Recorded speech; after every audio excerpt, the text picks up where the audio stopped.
Okay, सो हमने देखा people solenoid क्या होता है, solenoid basically will be equal to a bar magnet, ठीक है। अभी इस चीज को ध्यान से देखो, यहाँ पे सोलेनॉइड क्या हो रहा है, बार मैग्नेट क्या होता है, इसका नॉर्थ पोल हो गया और इसका एक साउथ पोल हो गया, ठीक है। So if you look at a bar magnet people, what is basically a bar magnet, ये हो गया आपका एक बार मैग्नेट, ठीक है।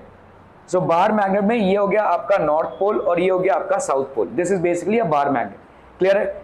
सोलेनॉइड में क्या हो जाएगा, सोलेनॉइड में ऐसे सर्कुलर कॉइल्स होंगे, ठीक है। अभी एक सर्कुलर कॉइल का देखो ऐसे, ठीक है, this is basically a circular coil, ठीक है। तो इस सर्कुलर कॉइल में हर एक कॉइल में एक नॉर्थ पोल क्रिएट होगा और एक साउथ पोल क्रिएट होगा, है ना। देखो कैसे, अगर आप ऊपर से इसको देख रहे हैं ऐसे ऊपर से, तो करंट ऐसे जा रहा है, देखो करंट ऐसे जा रहा है, ठीक है। So it will be like this, current भाई साहब आपका ऐसे जा रहा है, ठीक है। सो जहां पे भी करंट आपका ऐसे जा रहा होगा, तो ऊपर से अगर आप इसको देख रहे होंगे तो ये करंट ऐसे जा रहा है भाई साहब, ठीक है, ऐसे जा रहा है। ये एक सोलेनॉइड को, ये एक सर्कुलर लूप है, देखो इस सर्कुलर लूप को तुम ऐसे नहीं देख रहे हो, ऐसे इस साइड से देख रहे हो। इस साइड से अगर देख रहे हो तो कैसे जा रहा है करंट, इसमें ऐसे जा रहा है, ऐसे जा रहा है, मतलब ये हो गया आपका साउथ पोल। देखो करंट का डायरेक्शन इस तरफ है, इस तरफ है, तो this will create a what, south pole, this will create a south pole. Are we clear on this one people, ठीक है। ओके, अभी अगर मैं इसको इधर से देखूं, अगर मैं इधर से देखूं, इस साइड से देख रहा हूं, देखो इमेजिन कर रहे हो इसको, ठीक है। तो अब इमेजिन कीजिए यहाँ पे करंट कैसे जा रहा होगा, करंट यहाँ पे कैसे जा रहा होगा भाई साहब, it will be moving like this, ठीक है। ये भाई साहब ऐसे जा रहा होगा उल्टा, ठीक है। तो ऐसे एन बना दो भाई साहब, आज तक मुझे ये समझ में नहीं आया ये कैसे बनता है, बट व्हाटएवर, ठीक है। तो इस तरफ से अगर आप देखोगे तो करंट ऐसे जा रहा है, इस तरफ से अगर देखोगे तो करंट ऐसे जा रहा है, तो इस तरफ वाला पोल क्या क्रिएट कर देगा, नॉर्थ, और इस तरफ वाला साउथ, ठीक है। तो ये यहाँ पे ऐसे दिया हुआ है, देखो मैंने उल्टा लिया हुआ है, मैंने यहाँ पे अगर इसको एक्स से दिखाया होता तो पहले ऐसा होता था, तो ऐसे south north south north south north, तो हर एक में ऐसा नॉर्थ पोल क्रिएट हो जाएगा। This will basically create what, a north pole. जहां पे भी आपको करंट इस तरह से दिख रहा है, तो हर एक लूप में depending on which side you are seeing the loop, इस साइड से देखोगे तो आपको क्लॉकवाइज दिख रहा है, तो दूसरे साइड से देखोगे तो एंटी क्लॉकवाइज दिखेगा। अगर आपका भाई साहब क्लॉकवाइज है तो क्या क्रिएट हो रहा है, अगर आपका क्लॉकवाइज करंट जा रहा है तो what is it creating people, south pole, ठीक है। अगर आप देख रहे हैं लूप को और लूप में करंट एंटी क्लॉकवाइज जा रहा है, अगर लूप में भाई साहब करंट क्या जा रहा है, एंटी क्लॉकवाइज जा रहा है, so what will it create people, north pole, ठीक है। तो इसका मतलब हर एक लूप में ऐसे देखो, एक लूप हुआ, ये एक लूप हुआ, एक लूप ये हुआ, तो हर एक लूप में एक north pole south pole, north pole south pole, north pole south pole, ऐसा होता जाएगा। तो आप हर एक लूप को एक छोटा मैग्नेट मान सकते हैं, नॉर्थ पोल साउथ पोल, ये हो गया आपका नॉर्थ पोल साउथ पोल, ये हो गया आपका नॉर्थ पोल साउथ पोल, ये हो गया आपका नॉर्थ पोल साउथ पोल। तो इस तरह से भाई साहब लूप क्या हो जाएगा, all these will be small bar magnets, all these will be small bar magnets, और फाइनली क्या हो जाएगा आपका एक भाई साहब पूरा मैग्नेट हो जाएगा, ठीक है। So this will be the north pole and this will be the south pole. Clear है, are we clear on this one people, ठीक है। ओके, सो हम यहाँ पे क्या बोल सकते हैं, a solenoid as an equivalent bar magnet, a solenoid can be regarded as a combination of circular loops। तो एक solenoid को हम क्या मान सकते हैं, combination of circular loops, ठीक है, placed side by side। so ऐसे side by side आपके circular loops placed हैं, हर एक circular loop का एक नॉर्थ पोल साउथ पोल, उसके बाजू में नॉर्थ पोल साउथ पोल, उसके बाजू में नॉर्थ पोल साउथ पोल, ऐसा होता जाएगा, ठीक है। तो north pole south pole, north pole south pole ऐसा क्रिएट होता जाएगा। तो इसका मतलब ये क्या क्रिएट कर रहा है, फाइनली एक बार मैग्नेट क्रिएट कर रहा है, which will have a definite north and definite south pole. ये चार्जिंग का बटन बंद कर देना, थैंक यू, ठीक है, क्लियर है। Okay, each turn of the solenoid can be regarded as a small magnetic dipole of dipole moment I into A। आपको मालूम है भाई साहब मैग्नेटिक डाइपोल मोमेंट कितना होता है, अगर हमारा बार मैग्नेट होता है तो वो कितना होता है, QM into 2L, अगर बार मैग्नेट होता है। अगर हमारा सर्कुलर लूप होता है तो वो कितना होता है, I into A, NIA होता है। लेकिन एक लूप का हम क्या मान सकते हैं, IA, एक लूप का, तो n नंबर ऑफ लूप्स के क्या हो जाएंगे, NIA, ठीक है। Okay, so then the solenoid becomes an arrangement of small magnetic dipoles, ऐसे स्मॉल मैग्नेटिक डाइपोल्स बन गया भाई साहब। और सबका देखो, सबका यहाँ पे डायरेक्शन नॉर्थ वाला किस तरफ आ रहा है, राइट में आ रहा है, और डायरेक्शन साउथ वाला आपका किस तरफ आ रहा है, लेफ्ट में आ रहा है, ठीक है। So placed in a line with each other, the number of such dipoles is equal to the number of turns in the solenoid। मतलब आप मान सकते हैं कि सोलेनॉइड में हर एक लूप एक छोटा मैग्नेट की तरह बिहेव कर रहा है. Every loop of the solenoid is basically acting as a magnet of its own. ठीक है. So the north pole of one touches the south of the adjacent one. The opposite poles neutralize each other except at the ends. Thus, a current carrying solenoid can be replaced by just a single south pole and a single north pole. तो इसीलिए हम भाई साहब एक साथ में ही अगर इसको कर दें तो ये आपका नॉर्थ पोल और साउथ पोल हो जाएगा. भाई साहब 10 रुपए का आप एक नोट रखें या 10 रुपए के 10 कॉइन्स रखें, मतलब 10 रुपए के एक एक कॉइन्स रखें, आप 1 रुपए का एक एक कॉइन रखें, 10 रुपए है तो करेंसी वही ना, 10 रुपए ही होगा. ठीक है. तो 10 रुपए का एक नोट रखो या भाई साहब 10 रुपए के मतलब एक एक रुपए के 10 कॉइन्स रखो. What you have is 10 rupees. ठीक है. So same thing happens here as well. यहाँ पे आप छोटे छोटे मैग्नेट्स रखो जिनके नॉर्थ और साउथ पोल्स हैं और कोई बड़ा मैग्नेट रख दो जिसका एक नॉर्थ और एक साउथ पोल हो गया. It will be the same thing. ठीक है. Okay. So the opposite poles of the current carrying solenoid can be replaced by just single south pole and a single north pole separated by distance equal to the length of the solenoid. Hence a current carrying solenoid is equal to a bar magnet. तो एक current carrying solenoid किसके बराबर होता है? एक bar magnet के बराबर. ठीक है. So a current carrying solenoid, a current carrying solenoid, a current carrying solenoid is equal to a bar magnet. एक करंट कैरिंग सोलेनॉइड किसके बराबर होता है? एक बार मैग्नेट के बराबर. Are we clear to this one people? Hmm okay okay okay. So a bar magnet has a finite solenoid produce similar magnetic field pattern. तो दोनों की भी भाई साहब जो मैग्नेटिक फील्ड के पैटर्न्स होते हैं वो सेम होते हैं. ठीक है. तो यहाँ पे समझ लो कोई बार मैग्नेट है, इसके मैग्नेटिक फील्ड्स के जो पैटर्न्स हैं, ठीक है, नॉर्थ से साउथ पोल जाने का, और एक सोलेनॉइड का मैग्नेटिक फील्ड का जो पैटर्न्स हैं वो भाई साहब आपके सेम हो जाएंगे. ठीक है. A bar magnet and a finite solenoid produce similar magnetic field patterns. ठीक है. Respectively, it may be noted that the magnetic field inside the solenoid is in direction opposite to what we expect on the basis of the above model. ठीक है. तो आपका भाई साहब magnetic field जो है वो ऑपोजिट होगा. ठीक है. As per the above model. To make this analogy more firm we now calculate the axial field of a solenoid. ठीक है. Okay, so a bar magnet and a finite solenoid produce similar magnetic field patterns. तो एक bar magnet में और एक finite solenoid तो में आपके सिमिलर मैग्नेटिक पैटर्न्स होंगे. ठीक है. It may be noted that the magnetic field inside the solenoid is in the direction opposite to okay expression for the magnetic field at an external point lying on its axis. ठीक है. तो हम भाई साहब यहाँ पे देखते हैं एक सोलेनॉइड ले लिया हमने. ठीक है. और इस सोलेनॉइड के भाई साहब n नंबर ऑफ टर्न्स हैं. ठीक है. So what has been said here कि भाई साहब समझ लो let the solenoid consist of n turns. तो इस सोलेनॉइड में कितने टर्न्स दिख रहे हैं आपको? n turns per unit length. ठीक है. फाइंड आपका पूरा लेंथ कितना है भाई साहब? 2l. और रेडियस कितना है इसका? a. ठीक है. तो भाई साहब आपका रेडियस यहाँ पे कितना है? a है देखो. ठीक है. और n नंबर ऑफ टर्न्स है at an axial point p. तो ये भाई साहब इस सोलेनॉइड के एक्सियल पॉइंट p पे, ठीक है, इस सोलेनॉइड के एक्सिस पे कोई पॉइंट है p, उस पे कितना मैग्नेटिक फील्ड होगा इसको हमको कैलकुलेट करना है. ठीक है. At an axial point p at a distance r from the centre o. तो ये भाई साहब डिस्टेंस कितने का हो गया? r from the centre o. ठीक है. इस सेंटर O से कितना डिस्टेंस है भाई साहब इसका? R. क्लियर है? जैसा हमने भाई साहब उसमें निकाला था, ठीक है, किसी बार मैग्नेट में निकाला था, वैसा ही हम यहाँ पे भी निकाल रहे हैं सोलेनॉइड में. ठीक है. सोलेनॉइड में ये वाला डिस्टेंस कितना हो गया भाई साहब? A का हो गया. मतलब यहाँ पे आपके एरिया आ जाएंगे. ठीक है. एरिया मतलब ये रेडियस हो गया. और इसी मिड पॉइंट से भाई साहब ये वाला डिस्टेंस हम दे रहे हैं. ये वाला डिस्टेंस हमने पहले भी देखो मैग्नेटिक डाइपोल में क्या लिया हुआ था? 2l. तो ऑब्वियसली ये वाला डिस्टेंस कितने का हो जाएगा? l का हो जाएगा. ठीक है. We consider a circular element of thickness dx. तो हमने अभी क्या लिया हुआ है, क्योंकि देखो यहाँ पे जितने नंबर ऑफ सर्कुलर लूप्स होंगे उतने नंबर ऑफ मैग्नेट्स होंगे. ठीक है. जितने हर एक सर्कुलर लूप पे आपको एक मैग्नेट मिल रहा है, हर एक सर्कुलर लूप पे. तो हमने एक छोटा सा लूप ले लिया जिसका भाई साहब लेंथ कितना है? dx है. ठीक है.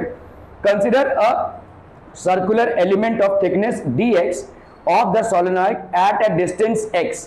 ठीक है. ये distance x from its centre. तो सेंटर से कितने डिस्टेंस पे है? dx डिस्टेंस, x डिस्टेंस पे है. ठीक है. और ये कितने का है? dx. तो it has n dx number of turns. तो इसका कितना टर्न्स हो जाएगा भाई साहब? इस वाले लूप का कितना हो जाएगा भाई साहब? n dx number of turns. ठीक है. कैसे ये आया? देखो number of turns per unit volume. यहाँ पे आपने देखो अगर क्या दिया हुआ है? Number of turns. ठीक है. Let its length be 12 n turns per unit length. समझ में आ रहा है? देखो इसको समझो. यहाँ पे n turns n turns per unit length. अब इस चीज को समझो भाई साहब, n turns per unit length है, मतलब एक यूनिट लेंथ में आपको कितने टर्न्स मिल जाएंगे? n टर्न्स मिल जाएंगे। Number of turns is n पर unit length, number of turns is n पर यूनिट लेंथ, मतलब हर एक यूनिट लेंथ में आपको कितना मिल जाएगा? n टर्न्स मिल जाएंगे। तो अगर भाई साहब dx आपका लेंथ है तो कितने टर्न्स हो जाएंगे? एक अगर लेंथ है तो टर्न्स कितने हुए? n। तो अगर dx आपका लेंथ हुआ, अगर भाई साहब dx आपका लेंथ हुआ तो ये कितना हो जाएगा? n dx। ठीक है, are we clear on this one people? ठीक है, so it has n dx number of turns, let I be the current in the solenoid. I current flow हो रहा है, तो हर एक लूप में या हर एक टर्न में कितना करंट फ्लो हो रहा है भाई साहब? I करंट फ्लो हो रहा है। ठीक है, so for each loop there will the okay magnetic field at a point due to circular element. भाई साहब देखो मैग्नेटिक फील्ड कितना होता है? मैग्नेटिक फील्ड भाई साहब कितना होता है? ए बोलो ना, बोलो कितना होता है? म्यू नॉट कितना था? नहीं, म्यू नॉट कितना था भाई साहब आपका? एक एक्सियल पॉइंट पे कितना था? हाँ बताइए।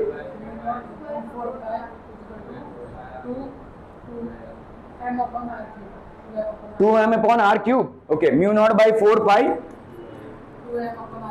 2m अपॉन आर क्यूब था। अगर इस आर क्यूब को हम नहीं ले रहे तो क्या लेते थे? R square minus L square है कि R square plus L square है? Are square minus L square है, डिनोमिनेटर आपका कम होगा। ठीक है, ओके, तो यहां पे क्या हो जाएगा बोलो? म्यू नॉट अपॉन 4 पाई, और इधर कितना होगा बोलो? आर स्क्वायर माइनस एल का स्क्वायर अपॉन यहां पे कितना आ जाएगा? 2mr आ जाएगा यहां पे, है ना? 2mr आ जाएगा। Are we clear on this one people? ये तो हमने तब लिया है जब आपका l भाई साहब r से बहुत ज्यादा छोटा हो। ठीक है, यहां पे आपका एक्चुअल पॉइंट ये बनता है। ठीक है, okay, are we clear on this one people? समझे? ओके, तो यहां पे क्या हो जाएगा बोलो? db, एक छोटा सा एलिमेंट है dx, तो एक छोटा सा एलिमेंट dx में कितना मैग्नेटिक फील्ड हो जाएगा भाई साहब? कितने नंबर ऑफ टर्न्स हो जाएंगे? dx में हो जाएगा आपका n dx, है ना भाई साहब? n dx। तो db की वैल्यू क्या हो जाएगी बोलो? म्यू नॉट बाई 4 पाई, ठीक है, 2m m मतलब कितना हो जाएगा बोलो? n dx, n into i। आपका मैग्नेटिक मूवमेंट कितना हो जाएगा? देखो यहाँ पे मैग्नेटिक मूवमेंट को कैलकुलेट करना है ना भाई साहब। मैग्नेटिक मूवमेंट कितना हो जाएगा? अगर हमने यहाँ पे कैंसलम कर दिया, चलिए 2 पाई कर लिया अगर, ठीक है, तो यहाँ पे बताइए क्या हो जाएगा? म्यू नॉट बाई 4 पाई हो गया। यहाँ पे कितना हो जाएगा बोलो? बोलो ना, बोलो। m की वैल्यू कितनी हो जाएगी बच्चा? ठीक है, the reason why we are cancelling the pi here is because a आपका पाई आर स्क्वायर में आ जाएगा। ठीक है, तो यहाँ पे n हो गया, यहाँ पे कितने नंबर ऑफ टर्न्स हो गए भाई साहब? n dx। ठीक है, तो dx की वजह से कितने नंबर ऑफ टर्न्स हो गए? n dx टर्न्स हो गए। करंट कितना हो गया? I हो गया। और एरिया पर लूप कितना हो जाएगा? ये लूप है भाई साहब, एक लूप का रेडियस कितना है? a, है ना भाई साहब? यहाँ पे देखो क्या है, लूप का रेडियस कितना है? a, तो लूप का एरिया कितना हो जाएगा भाई साहब? पाई a का स्क्वायर, पाई r स्क्वायर होता है, तो यहाँ पे रेडियस आपका a है, तो आपका पाई a का स्क्वायर। क्या ये समझ में आ रहा है? ओके, तो इस जगह पे लिखा भाई साहब हमने n dx। ठीक है, what we have written is n dx। Okay people are what else do we write? यहाँ पे हो गया n की जगह पे लिखा हमने n dx, number of turns हो गए। करंट I है, तो करंट I की जगह पे भाई साहब करंट I, a की जगह पे क्या लिखेंगे भाई साहब? बोला ना, बोला, पाई r a का स्क्वायर। ठीक है, पाई a का स्क्वायर, और यहाँ पे नीचे भाई साहब क्या हो जाएगा? r स्क्वायर माइनस l का स्क्वायर। ठीक है, r स्क्वायर माइनस l का स्क्वायर। अभी आते हैं हम भाई साहब इसमें। ठीक है, तो यहाँ पे देखो r कितना हो जाएगा? r इतना हो गया।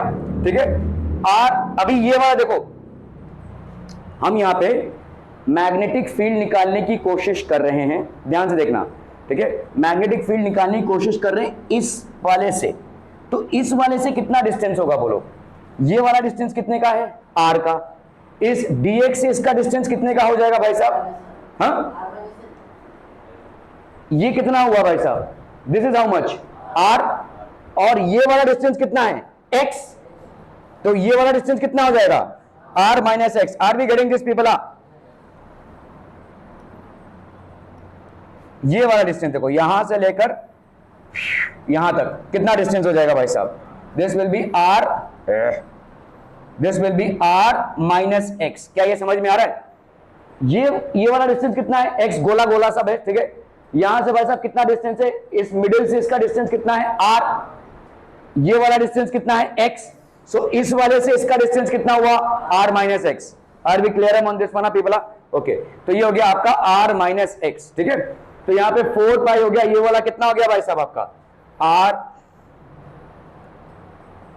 आर माइनस एक्स का स्क्वायर, ठीक है। आर माइनस एक्स का स्क्वायर, ओके। अभी आते हैं भाई साहब, ठीक है, प्लस ए स्क्वायर 3/2। आपने देखो इसको डिराइव किया था यहां पे, ठीक है, plus A square. A square मतलब ये हो गया भाई साहब, ठीक है, this is a square. R square minus x square हो गया लेंथ, ठीक है। और भाई साहब इसके वजह से भी तो आएगा ना यहाँ पे, देखो देखो देखो देखो देखो देखो देखो देखो। एक्चुअली भाई साहब ये है, देखो ये वाला डिस्टेंस जो है, ये वाला डिस्टेंस कितना होगा भाई साहब? देखो यहाँ पे देखो ना, अरे देखो ये हो गया भाई साहब कितना? ए स्क्वायर, ठीक है। ये आपका राइट एंगल ट्रायंगल मिल रहा है कि नहीं? ये हो गया आपका ए। ये वाला कितना हो गया भाई साहब? आर माइनस एक्स, ठीक है। तो ये वाला कितना हो जाएगा? बोलो ना, बोलो। आर माइनस एक्स का स्क्वायर प्लस ए का स्क्वायर। क्या ये समझा आ रहा है भाई साहब? अंडर रूट, भाई साहब पाइथागोरस थ्योरम लगाओ, ये अंडर रूट हो जाएगा, ठीक है।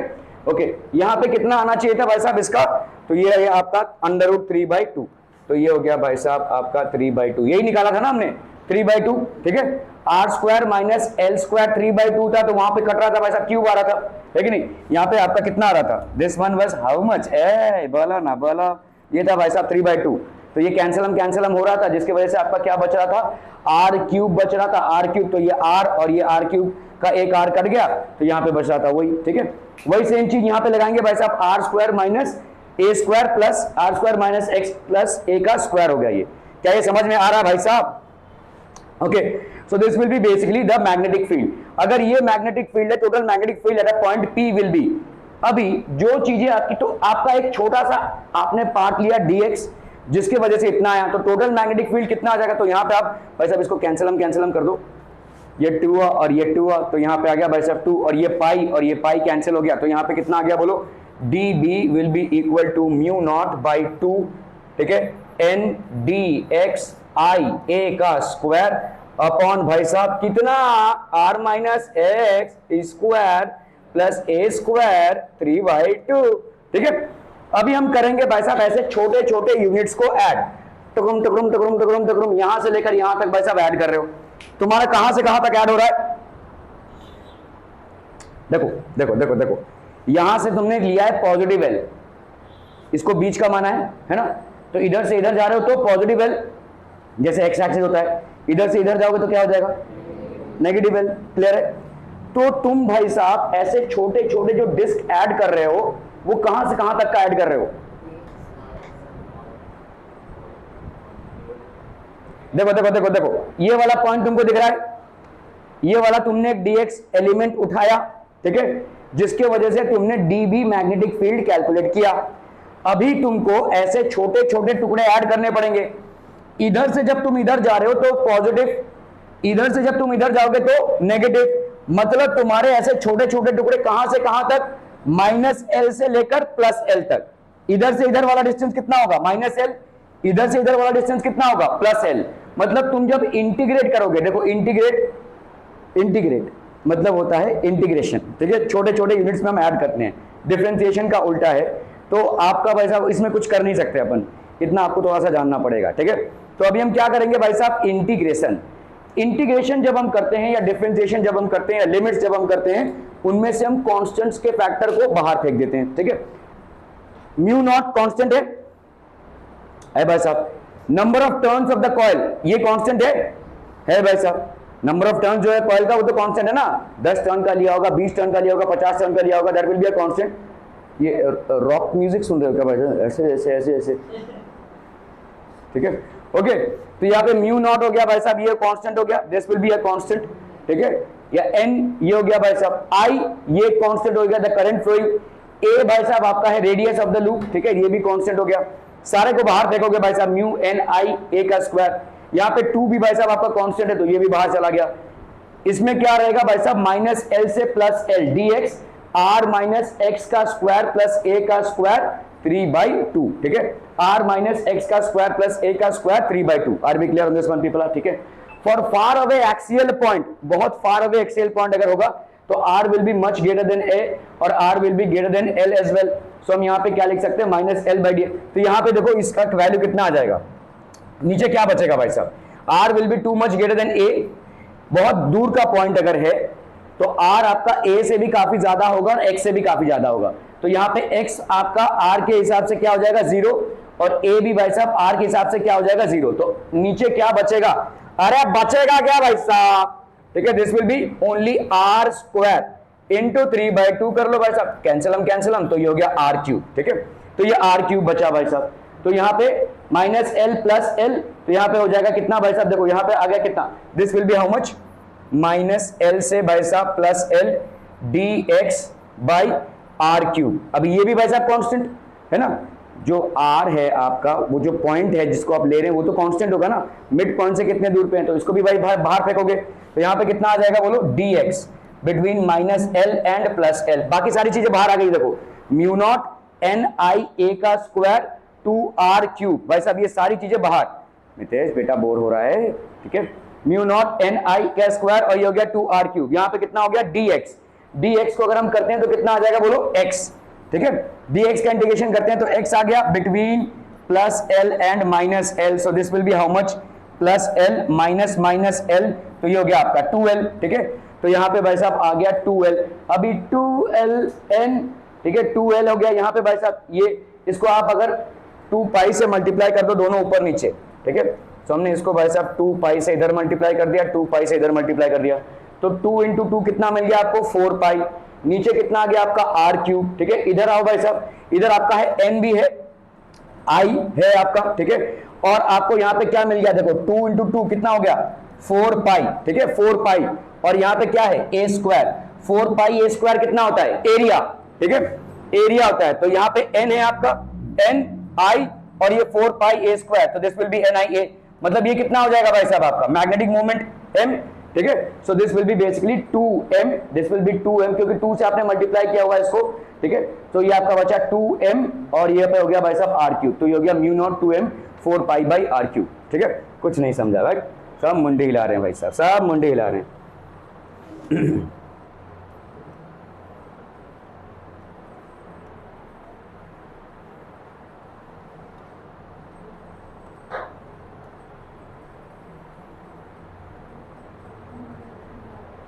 ठीक है, तो ये भाई साहब आपका है एक सोलेनॉइड। सोलेनॉइड में बहुत सारे टर्न्स हैं, तो इसको भी हम टर्न करा दे सकते हैं। तो ये हो गया आपका सोलेनॉइड, ठीक है, बहुत सारे टर्न्स वाला सोलेनॉइड हो गया, ये काफी सारे टर्न्स हैं इसमें, सोलेनॉइड हो गया ये, ठीक है, क्लियर है।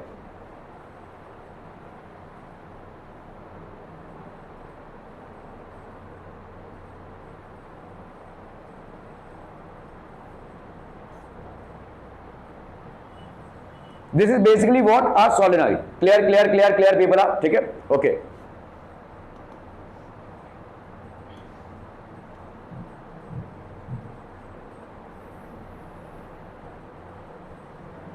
ये हो गया इसका एक्सिस, ठीक है, इस एक्सिस पे, ठीक है, इस एक्सिस पे भाई साहब अभी अब अगर हम करेंगे तो इसका हो गया ये एक्सियल पॉइंट, ये हो गया आपका इक्वेटर, इसको 2 पार्ट्स में डिवाइड कर रहे हैं हम, ठीक है।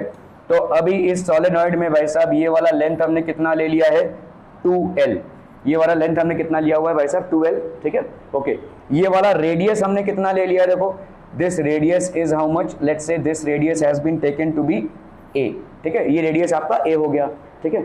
एक पॉइंट हमने लिया है यहाँ पे, जिस पॉइंट को हमने नाम दिया है भाई साहब p, और लेट्स से ये वाला जो पॉइंट है वो इस मिड पॉइंट से कितने डिस्टेंस पे है भाई साहब, लेट्स से इट है डिस्टेंस ऑफ r, ठीक है, ये डिस्टेंस r पे है, ठीक है, क्लियर है। अभी हमने भाई साहब यहाँ पे क्या किया, लेट्स से एक ऐसा ही एलिमेंट उठाया यहाँ पे, ठीक है। सो लेट्स से भाई साहब ये एक छोटा सा एलिमेंट उठाया, इसका इतना सा एलिमेंट उठाया हमने, ठीक है। लेट्स से भाई साहब इसका जो विड्थ है वो कितने का है भाई साहब dx, ठीक है। This width of the point that we have taken is basically how much dx, ठीक है। और ये यहां से इसके सेंटर से कितने डिस्टेंस पे है, let's say it is eight a distance of x, ठीक है। तो ये वाला डिस्टेंस जो है आपका, ये वाला हो गया आपका x डिस्टेंस, ठीक है। x डिस्टेंस पे हमने dx थिकनेस हो गया, ठीक है। तो ये जो हमने कॉइल लिया हुआ है, this has got a thickness of dx, ये इस कॉइल का थिकनेस आपका dx है, और इस कॉइल का डिस्टेंस आपका कितना है, x है। इस कॉइल का डिस्टेंस आपका कितना है, x है। Are we clear on this one people? ठीक है, ओके। तो मैग्नेटिक फील्ड भाई साहब कितनी होती है? मैग्नेटिक फील्ड हमने देखा कितना होता है, म्यू नॉट बाई 4 पाई, ठीक है, इनटू यहां पे कितना हो जाएगा भाई साहब, are square minus L square 3/2, ठीक है, 3/2, और यहां पे कितना हो जाएगा बोलो, 2mr, गुड, ठीक है। मैग्नेटिक मोमेंट 2m, ये हमने बार मैग्नेट के लिए देखा था, अगर कोई बार मैग्नेट है उसके लिए। अभी यहां पे है सोलेनॉइड, ठीक है। तो बार मैग्नेट में हम कैसे मैग्नेटिक मोमेंट को कैलकुलेट करते हैं? मैग्नेटिक मोमेंट कितना होता है भाई साहब, Q इंटू 2L होता है। और सोलेनॉइड में हम कैसे करते हैं भाई साहब? सोलेनॉइड में आपके लूप्स हैं, किसी लूप में हम कैसे कैलकुलेट करते हैं, M is equal to N into I into A. तो अभी ये है भाई साहब सोलेनॉइड, मतलब सर्कुलर लूप से बना हुआ मैग्नेट, ठीक है। सर्कुलर लूप से बना हुआ मैग्नेट है, इसीलिए हम इसको NIA से निकालेंगे।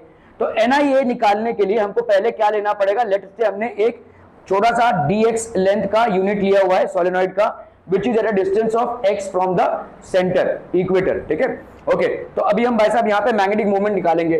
तो आपका magnetic moment let's say dm, छोटा सा dm कितना हो जाएगा बोलो? पहले तो हमको निकालना है भाई साहब यहाँ पे कितने नंबर ऑफ टर्न्स होंगे। तो हमने यहाँ पे क्या लिया हुआ है, n is number of turns per unit length, number of turns per unit length, ठीक है, that is number of turns per unit length.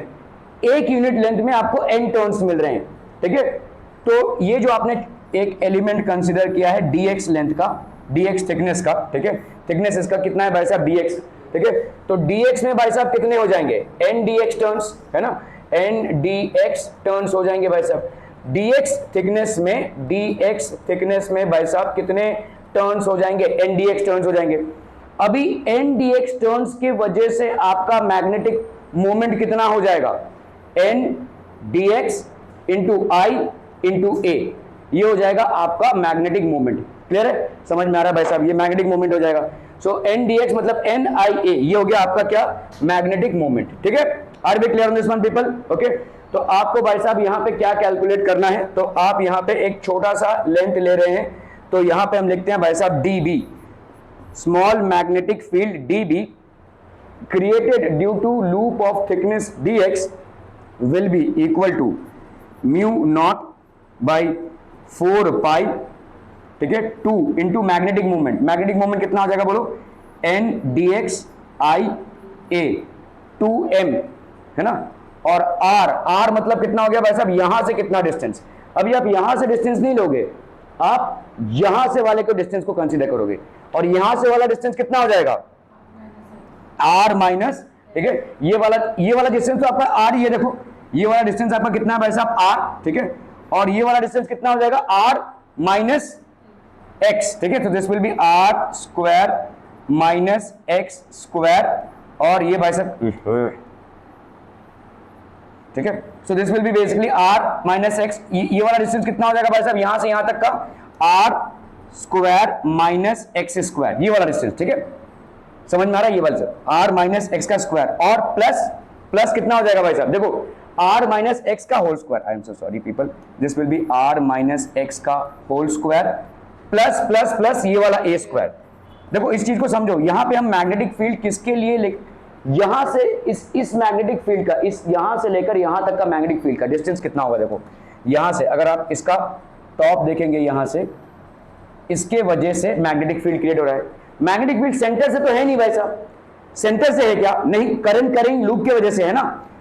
Centre आपका खोखला है यहाँ पे, जैसे आपने क्या लिया था, आपका जो मैग्नेटिक बार लिया था, बार मैग्नेट में क्या था भाई साहब, सेंटर से आप एक्सियल पॉइंट पे ले रहे थे, क्योंकि उसका सेंटर खोखला नहीं था, यहाँ पे सेंटर खोखला है, ठीक है। तो आपका मैग्नेटिक फील्ड कहां पे होगा, करंट कैरिंग लूप पे होगा।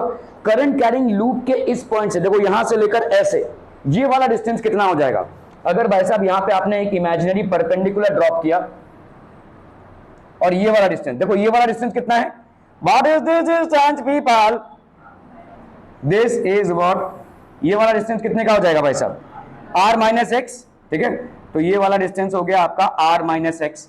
ये वाला डिस्टेंस कितने का हो गया भाई साहब, रेडियस a। तो ये वाला डिस्टेंस पाइथागोरस थ्योरम अप्लाई करो भाई साहब। पाइथागोरस थ्योरम अगर आप अप्लाई करेंगे, अरे वाह बाबा क्या करना है अप्लाई, पाइथागोरस थ्योरम, ठीक है। तो अगर हम पाइथागोरस थ्योरम ऐसे अप्लाई कर रहे हैं, यहाँ पे देखो, यहाँ पे क्या है ये, दिस इज दिस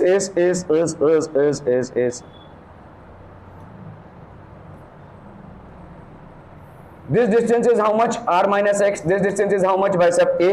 तो ये वाला कितना हो जाएगा, r माइनस एक्स, और ये वाला डिस्टेंस कितना हो जाएगा a। तो पाइथागोरस थ्योरम में क्या होता है भाई साहब, हाइपोटेन्यूज का स्क्वायर होता है परपेंडिकुलर का स्क्वायर प्लस बेस का स्क्वायर। परपेंडिकुलर कितना है भाई साहब, a का स्क्वायर, और बेस कितना है भाई साहब, r माइनस एक्स का स्क्वायर। क्लियर है, समझ में आ रही है। तो हाइपोटेन्यूज को आप क्या लिखेंगे, hypotenuse will be equal to under root of this. Clear. तो ये आपका कितना हो जाएगा, दिस, इसको हम लिख सकते हैं यहाँ पे r माइनस एक्स का स्क्वायर प्लस a का स्क्वायर। तो r माइनस एक्स का स्क्वायर प्लस a का स्क्वायर, और ये हो गया भाई साहब कितना, अरे बोला ना बोला, 3/2। ठीक है, this will be basically 3/2। Are B clear on this one, people समझ में आता हूं। अभी यहाँ पे बेसिकली आपका क्या हो जाएगा, यहाँ पे भी देखो, इस डिस्टेंस को हम क्या ले लेंगे, यहाँ पे ये सेम डिस्टेंस ही होगा, सिर्फ यहाँ पे फर्क सिर्फ इतना पड़ेगा कि भाई साहब ये r जो है आपका, ये वाला distance, the same will be applicable here as well, r minus x का स्क्वायर प्लस a का स्क्वायर। ठीक है, ये वाला डिस्टेंस ये। Now try and understand this people. यहाँ पे आपका 3/2 है और ये है, तो इसका मतलब क्या हो जाएगा, देखो यहाँ पे 3/2 है ना, नीचे का 3/2, ऊपर -1 कर दो भाई साहब, माइनस कितना 1/2, तो ये कितना हो जाएगा भाई साहब 2/2, है ना। तो this will B 1। Clear clear clear people, okay. So this will be mu not by 4 पाई, ये ऊपर कितना है भाई साहब, हाफ है ना, नीचे कितना है आपका 3/2 है, तो 3/2 से -1/2 करोगे कितना आ जाएगा 2/2, दैट इज 1। तो इसका मतलब नीचे कितना आ गया आपका भाई साहब 2n dx i a, और नीचे कितना आ गया भाई साहब r माइनस एक्स स्क्वायर, ये अभी 1 हो गया ना इसका, ठीक है, प्लस a का स्क्वायर। अभी यहाँ पे क्या हो जाएगा भाई साहब, रूप चला गया इसका, ठीक है। नहीं, इस मुंडी का हिलाने का कोई मतलब नहीं है, मुझे मालूम है तेरे को कुछ समझ में नहीं आया, ठीक है, और समझने का प्रयास भी नहीं है। You are fidgeting somewhere out there, इन सबकी नैया आगे चली जाएगी, अटकेगा तू। 3/2 है यहाँ पे, ये हो जाएगा भाई साहब आपका 1/2, ये 3/2 माइनस 1/2 हो गया, क्योंकि नीचे या तो 1/2 माइनस 3/2 करो, या तो 3/2 माइनस 1/2। तो अगर हम नीचे का पकड़े तो ये 3/2 माइनस 1/2 हो जाएगा।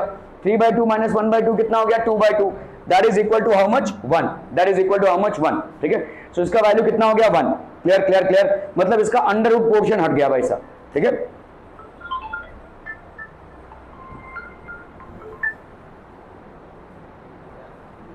ओके, सो यहां पे देखो ये वाला डिस्टेंस कितने का हो जाएगा, R square minus x square, तो R square minus x square plus ए स्क्वायर हो गया, ये हो गया 2n dx i a, ठीक है, 2n dx i a। तो ये हो गया आपका कितना, mu naught by 4 pi, mu naught by 4 पाई, ये हो गया 2n dx i, और यहाँ पे a की जगह पे क्या लिख सकते हैं हम, पाई a का स्क्वायर, ठीक है। और यहाँ पे कितना हो जाएगा भाई साहब, आर स्क्वायर माइनस एक्स। अभी r आपका x से काफी ज्यादा है, और r आपका एज कंपैरेटिवली a से भी काफी ज्यादा है, ठीक है। तो हमारा भाई साहब यहाँ पे क्या हो जाएगा, यहाँ पे ये x भी 0 हो जाएगा और a भी 0 हो जाएगा as compare to r। So what we will get is what we will get people, it is r cube आ जाएगा भाई साहब यहाँ पे, ठीक है, r स्क्वायर आएगा एक्चुअली, तो r स्क्वायर, और ये हो गया आपका 3/2, कैंसिलम, तो यहाँ पे बचता है आपका r क्यूब, ठीक है।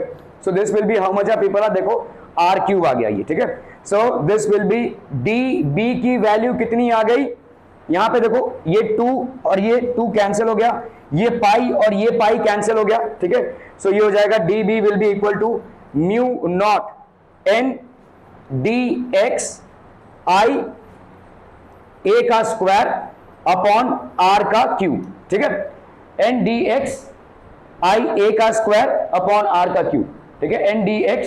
तो इसी को देखो अगर आप यहाँ पे u बेसिकली ये हो गया कितना, n dx i a का स्क्वायर अपॉन 2r का क्यूब, ठीक है। क्लियर है, क्लियर है, क्लियर, 2r का क्यूब हो गया भाई साहब ये, ओके ओके ओके। यहाँ पे यार एक 2 बचेगा ना, 2 तो बचा ही नहीं, 2 2 4, यस 2r का क्यूब, क्लियर है, ओके। अभी हम आते हैं भाई साहब इस इस उसमें देखो यहां पे इधर से इधर जाएंगे तो आपका आता है भाई साहब प्लस एल, इधर से इधर जाएंगे तो आपका आता है माइनस एल। ऐसे छोटे छोटे टुकड़े आप कहां से कहां तक ऐड कर रहे हो, माइनस एल से प्लस एल तक। तो डीबी, अभी डीबी का अगर मैं इंटीग्रेशन करूं तो डीबी का integration will mean that I am adding the magnetic fields of each of these small loops which are of width dx. So what I am doing here is I am adding magnetic fields which are of width dx for each of these small loops. Clear है, समझ में आ रहा है ये? ठीक है, तो db यहां पे इंटीग्रेट करेंगे कितना आ जाएगा भाई साहब, integration of mu not an D x I A square by 2r का क्यूब। अभी यहां पे भाई साहब आपका कहां से कहां तक होगा, माइनस एल से भाई साहब प्लस एल तक। इंटीग्रेशन जब आप करते हैं तो इंटीग्रेशन में कांस्टेंट्स जो है तो बाहर आ जाते हैं। आपने देखा भाई साहब म्यू नॉट एक कांस्टेंट है, परमिएबिलिटी ऑफ फ्री स्पेस है, तो ये आ गया भाई साहब आपका बाहर। ठीक है, mu naught is a constant, 2r cube. ठीक है, 2 और r क्या है भाई साहब, डिस्टेंस ऑफ दैट पॉइंट, जिस डिस्टेंस को आपने लिया है उस डिस्टेंस को ऊपर नीचे तो कर नहीं सकते। ठीक है, तो यहां पे भाई साहब ये वेरिएबल नॉन वेरिएबल पॉइंट हो जाएगा 2r क्यूब। n क्या है आपका, number of turns per unit length, ये भी भाई साहब आपका बाहर आ जाएगा। ठीक है, number of turns per unit length तो कांस्टेंट ही होगा। यहां पे i जो है वो current flowing through the conductor है, ये भी कांस्टेंट होगा भाई साहब i। a क्या है, ये वाला रेडियस है, so this also basically comes out a square. अंदर जो बचता है वो है क्या आपका dx between l to plus l। ठीक है, क्लियर है, are we clear on this one people?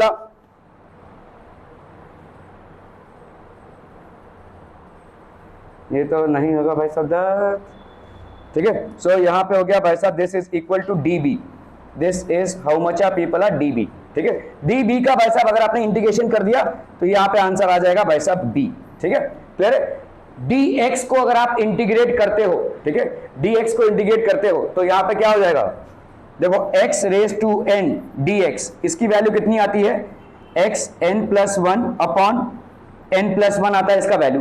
ठीक है, अगर आपका यहां पे dx है तो इसका मतलब क्या हो जाएगा, x रेज टू 0 dx है, इसका मतलब यहां पे क्या आ जाएगा, x raise to 0 plus 1 upon 0 plus 1, so that will be x। ठीक है, तो यहां पे आपका भाई साहब dx का हो जाएगा कितना, म्यू नॉट एन आई ए का स्क्वायर अपॉन 2r का क्यूब, और यहां पे कितना हो जाएगा x, ये हो गया प्लस l और ये हो गया आपका कितना माइनस l, ये हो गया आपका प्लस l और माइनस l। क्लियर है, समझ में आ रहा है? इस dx का x आया between plus l minus l। Okay, तो ये हो गया आपका भाई साहब b। इंटीग्रेशन में हमने देखा है भाई साहब, इंटीग्रेशन में आपका, अरे यार, ठीक है,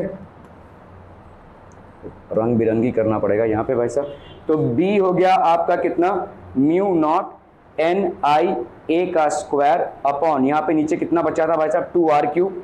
इधर कितना हो जाएगा बोलो, देखो यहाँ पे प्लस l है, plus l minus minus l, तो ये हो गया कितना भाई साहब, mu not an I A square 2l upon 2r cube. ठीक है, ऊपर नीचे आप मल्टीप्लाई कर दो 2 पाई से, समझ में आता हूं? ठीक है, तो ऊपर नीचे आप मल्टीप्लाई कर दो कितने से, 2 पाई से, यू बेसिकली मल्टीप्लाइड बाय 2 पाई। तो ऊपर नीचे कितना आ जाएगा बोलो, ये आ गया म्यू नॉट, और ये भाई साहब 2 पाई इंटू 2, तो ये कितना हो गया भाई साहब 4 पाई। तो आपने म्यू नॉट को यूज कर लिया, 2 को यूज कर लिया, 2 पाई को यूज कर लिया, क्या बचेगा अभी बताओ, 2l n i। ठीक है, a 2l यहां पे कितना बचा भाई साहब, और कितना बचा 2 पाई। ठीक है, 2 पाई इंटू ए स्क्वायर, देखो यहां पे कितना बचा आपका, n बचा, i बचा, a स्क्वायर बचा, 2l बचा, नहीं हाँ 2l, और क्या बचा भाई साहब आपका 2 पाई। ठीक है, बहुत ध्यान से देखो यहाँ पे आपका है a स्क्वायर और ये 2 पाई, या इस 2 को भी छोड़ दो, इस पाई को ले लो और a को, तो पाई a स्क्वायर ये क्या है, बेसिकली लूप का एरिया हो गया। लूप का रेडियस कितना दिया हुआ है आपको, a, तो पाई a स्क्वायर क्या हो जाएगा, लूप का एरिया। ठीक है, तो पाई इंटू ए स्क्वायर की जगह पे हम क्या लिख सकते हैं, ये ए स्क्वायर और ये पाई उठा लो भाई साहब, इसके जगह पे हमने लिख दिया भाई साहब ए। ठीक है, ओके, अभी आपका क्या है देखो n, अभी यहाँ पे आप 2l को यूज नहीं कर सकते हैं क्योंकि ये एक बार मैग्नेट नहीं है, ये एक लूप वाला मैग्नेट है जहां पे आपका मैग्नेटिक मूवमेंट क्या होता है, NIA होता है। ठीक है, तो I तो आपको मिल ही रहा है भाई साहब, N मिल गया इधर। ठीक है, NIA, क्या बचा यहाँ पे भाई साहब आपका देखो 2l। ठीक है, और यहां पे क्या बचा भाई साहब आपका आर क्यूब, ठीक है, बहुत ध्यान से देखो NiA, ठीक है, NiA, और यहां पे क्या बचा आपका L, क्या ये मामला समझ में आ रहा है? और क्या बचा भाई साहब आपका 2, समझ में आता हूं? बहुत ध्यान से देखना भाई साहब, बहुत ध्यान से देखना, वरना बात स्लिप हो जाएगी, ठीक है। कितना आया भाई साहब आपका, दूसरे उसमें ले लेते हैं आप, यहाँ पे ये याद रखेंगे भाई साहब, मेरे को इतना याद नहीं रहेगा, 2NiAl बाई आर क्यूब, चलिए mu not by 4 pi 2NiAl upon r cube, this will be the magnetic field, ठीक है। अभी ध्यान से देखो n क्या है आपका, n क्या है बोलो, number of turns per unit length, it is number of turns per unit length, है ना भाई साहब, number of turns per unit length है, तो n इंटू एल क्या हो जाएगा,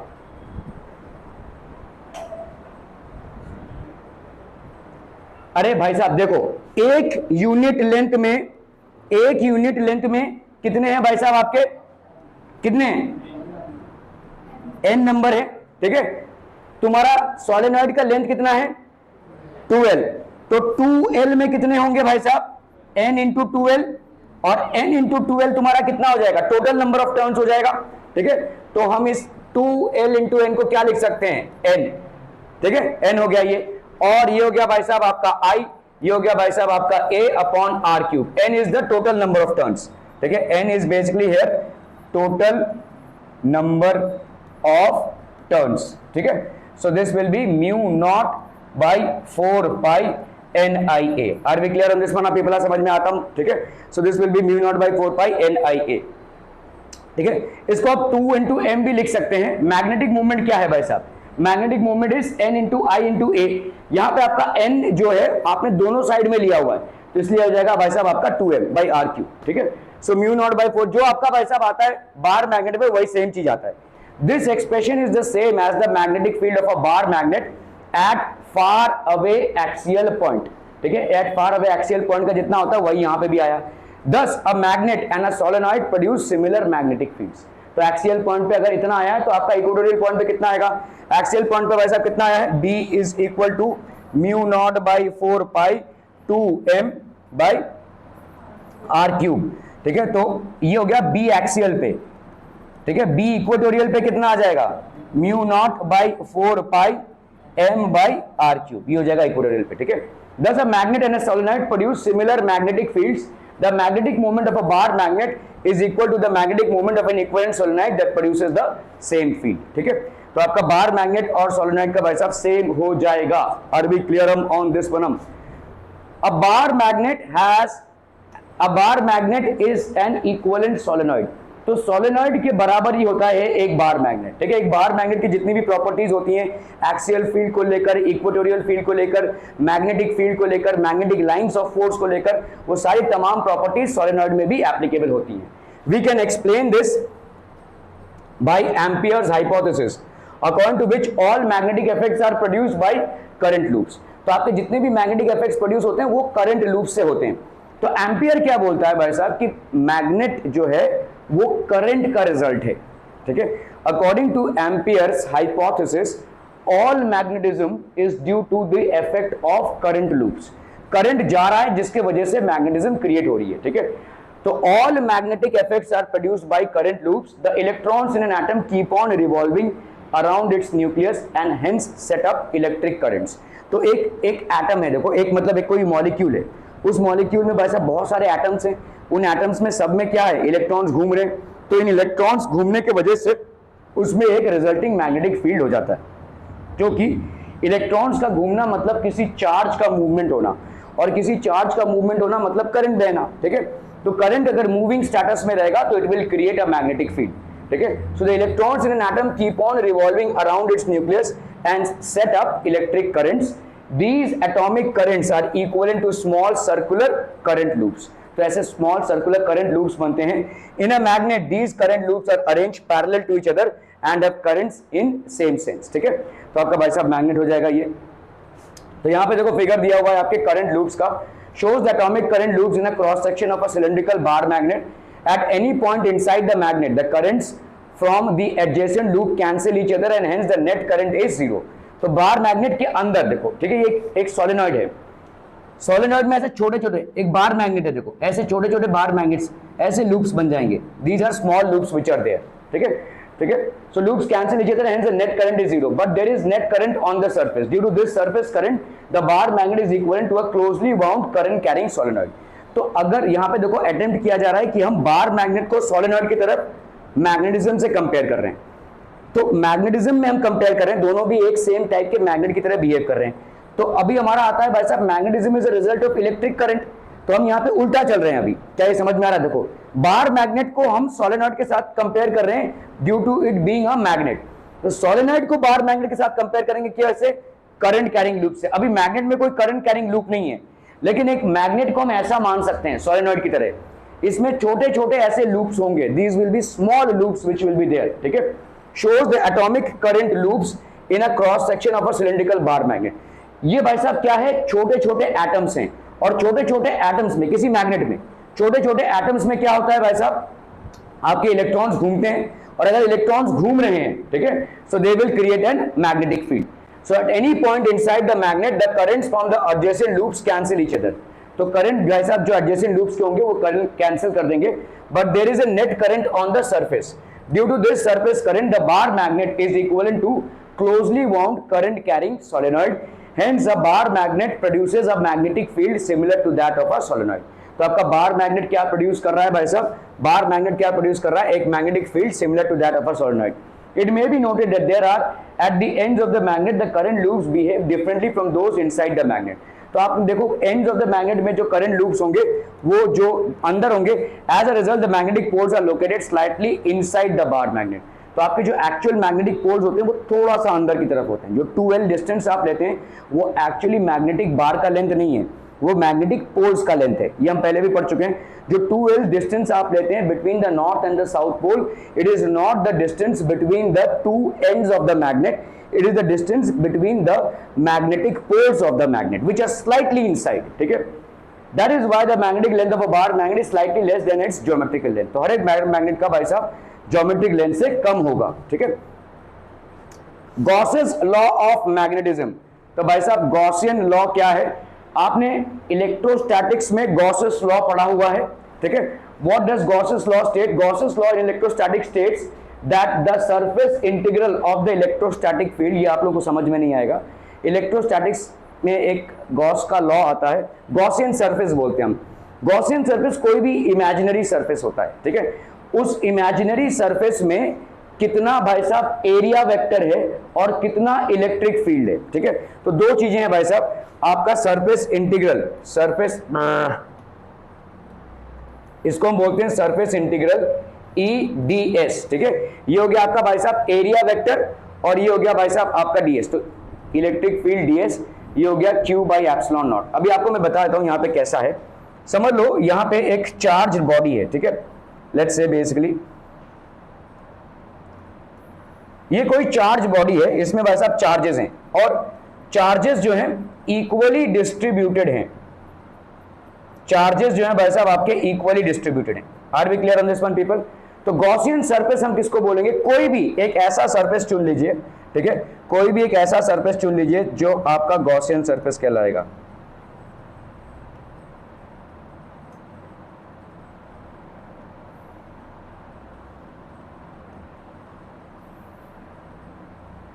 तो आपने भाई साहब एक गॉसियन सरफेस ऐसे चूज कर लिया। इस गॉसियन सरफेस के अंदर कितना इलेक्ट्रिक फील्ड होगा, समझ में आ रहा है? ये इसको हम बोलते हैं गॉसियन। मतलब समझो यहां पे एक ऐसा सिलेंडर है, इसमें से आपने एक एरिया को उठाया, उस एरिया के अंदर कितना चार्जेस होगा, ठीक है। और ये हो गया आपका इलेक्ट्रिक फील्ड, इस एरिया में कितना इलेक्ट्रिक फील्ड है। और ये DS मतलब क्या होता है भाई साहब? DS मतलब होता है सरफेस एरिया वेक्टर, ठीक है। समझो समझो समझो भाई साहब, ये आपका एक, अगर मैं बोलूं कि इसका एक रेक्टेंगल है, ये लेंथ इसका हो गया, ये ब्रेथ हो गया, रेक्टेंगल है, ठीक है। लेकिन ये एरिया आप जब निकालोगे तो क्या करोगे? लेंथ इनटू ब्रेथ करोगे। लेकिन एरिया वेक्टर जब आप निकालोगे तो ऐसे है, देखो ऐसे।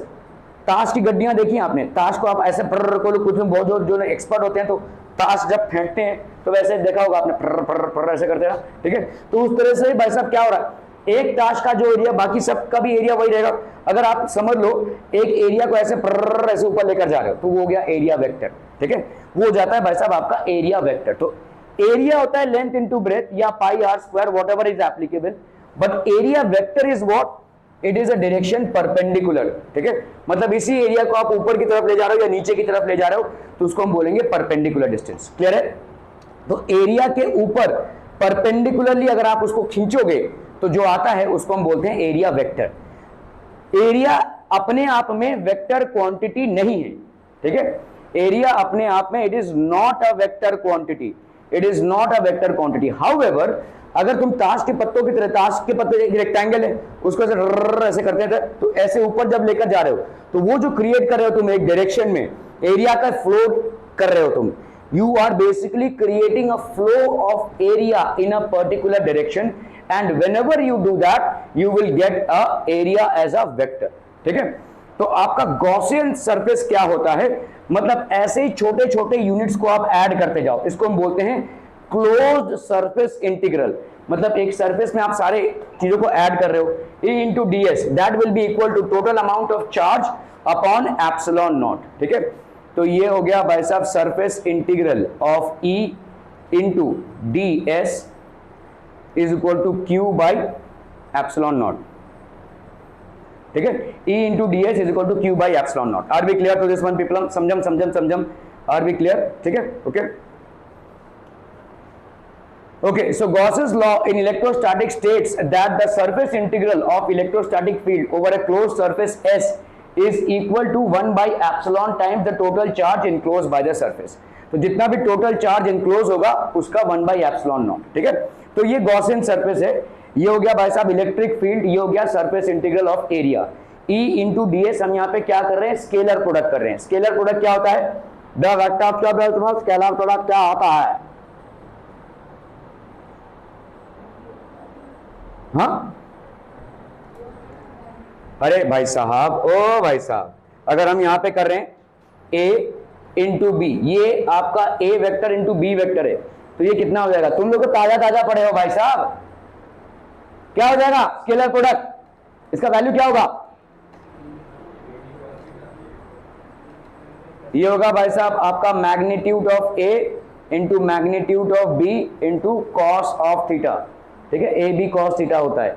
तो यहां पे भी आप क्या कर रहे हो, इलेक्ट्रिक फील्ड एक वेक्टर है और डी एस मतलब एरिया भी एक वेक्टर है, दोनों के बीच में आप क्या ला रहे हो भाई साहब, सरफेस इंटीग्रल कर रहे हो, ठीक है। तो यहां पे आप क्या कर रहे हो, स्केलर प्रोडक्ट क्रिएट कर रहे हो।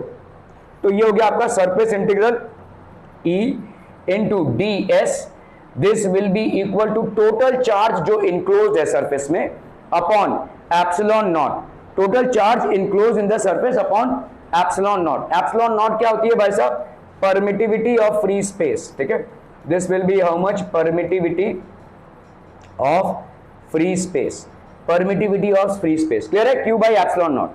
तो सपोज क्लोज सरफेस, अभी आपका क्या हो जाएगा, देखो इसकी जगह पे क्या डालोगे, closed surface S encloses an electric dipole, ये कौन अन्नू मलिक बन रहा है, टुंग टुंग टुंग टुंग, Mitesh, suppose that the closed surface S encloses an electric dipole which consists of two equal and opposite charges, electric dipole बनाए भाई साहब, ठीक है।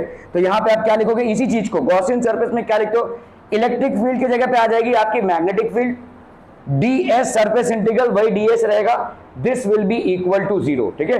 Magnetic field is produced only by a magnetic dipole because isolated magnetic fields do not exist, ठीक है। आपने देखा कि कोई एक नॉर्थ पोल या कोई एक साउथ पोल भाई साहब एग्जिस्ट कर ही नहीं सकता है, ठीक है।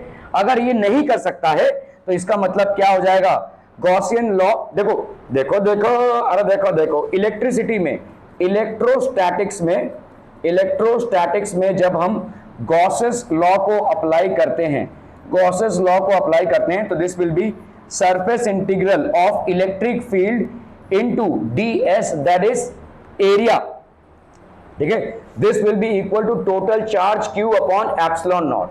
और जब आप मैग्नेटिज्म में क्या अप्लाई कर रहे हैं, गॉसेस लॉ को, ठीक है, if you are applying Gauss's law in magnetism तो that will mean magnetic field into ds, इसकी वैल्यू कितनी भाई साहब, 0। Magnetic field into D s, इसकी वैल्यू कितनी हो जाएगी? 0। क्लियर ऑन दिस वन, ठीक है। गॉसेस लॉ यहाँ पे दिस एंड दिस, क्योंकि मैग्नेटिक फील्ड में आपके इंडिविजुअल मैग्नेटिक यूनिट्स एग्जिस्ट नहीं कर सकते हैं, मतलब इंडिविजुअल नॉर्थ पोल या इंडिविजुअल साउथ पोल एग्जिस्ट नहीं कर सकता। अभी देखो यहां पे कैसा है, क्यू, क्यू मतलब क्या है? एक इंडिविजुअल चार्ज है जो एग्जिस्ट कर सकता है, लेकिन यहां पे इंडिविजुअल नॉर्थ पोल या इंडिविजुअल साउथ पोल एग्जिस्ट कर ही नहीं सकता है, वो हमेशा नॉर्थ जो होगा वो साउथ के साथ ही एग्जिस्ट करेगा, इसलिए यहां पे इसकी वैल्यू क्या आ जाएगी? 0। गॉसियन सरफेस की इसकी वैल्यू क्या आ जाएगी? 0, ठीक है।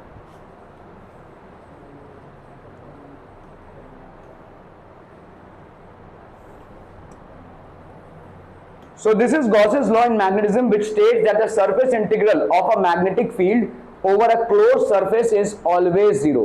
Surface integral of magnetic field over a closed magnetic field is always 0, but the surface integral of a magnetic field over a surface gives magnetic flux to that surface. Magnetic flux आपका क्या होता है? Number of magnetic lines of force. Magnetic flux भाई साहब कितना हो जाएगा? Magnetic flux होगा आपका क्या? Number of magnetic lines of force per unit area, ठीक है, पर यूनिट एरिया हो जाएगा भाई साहब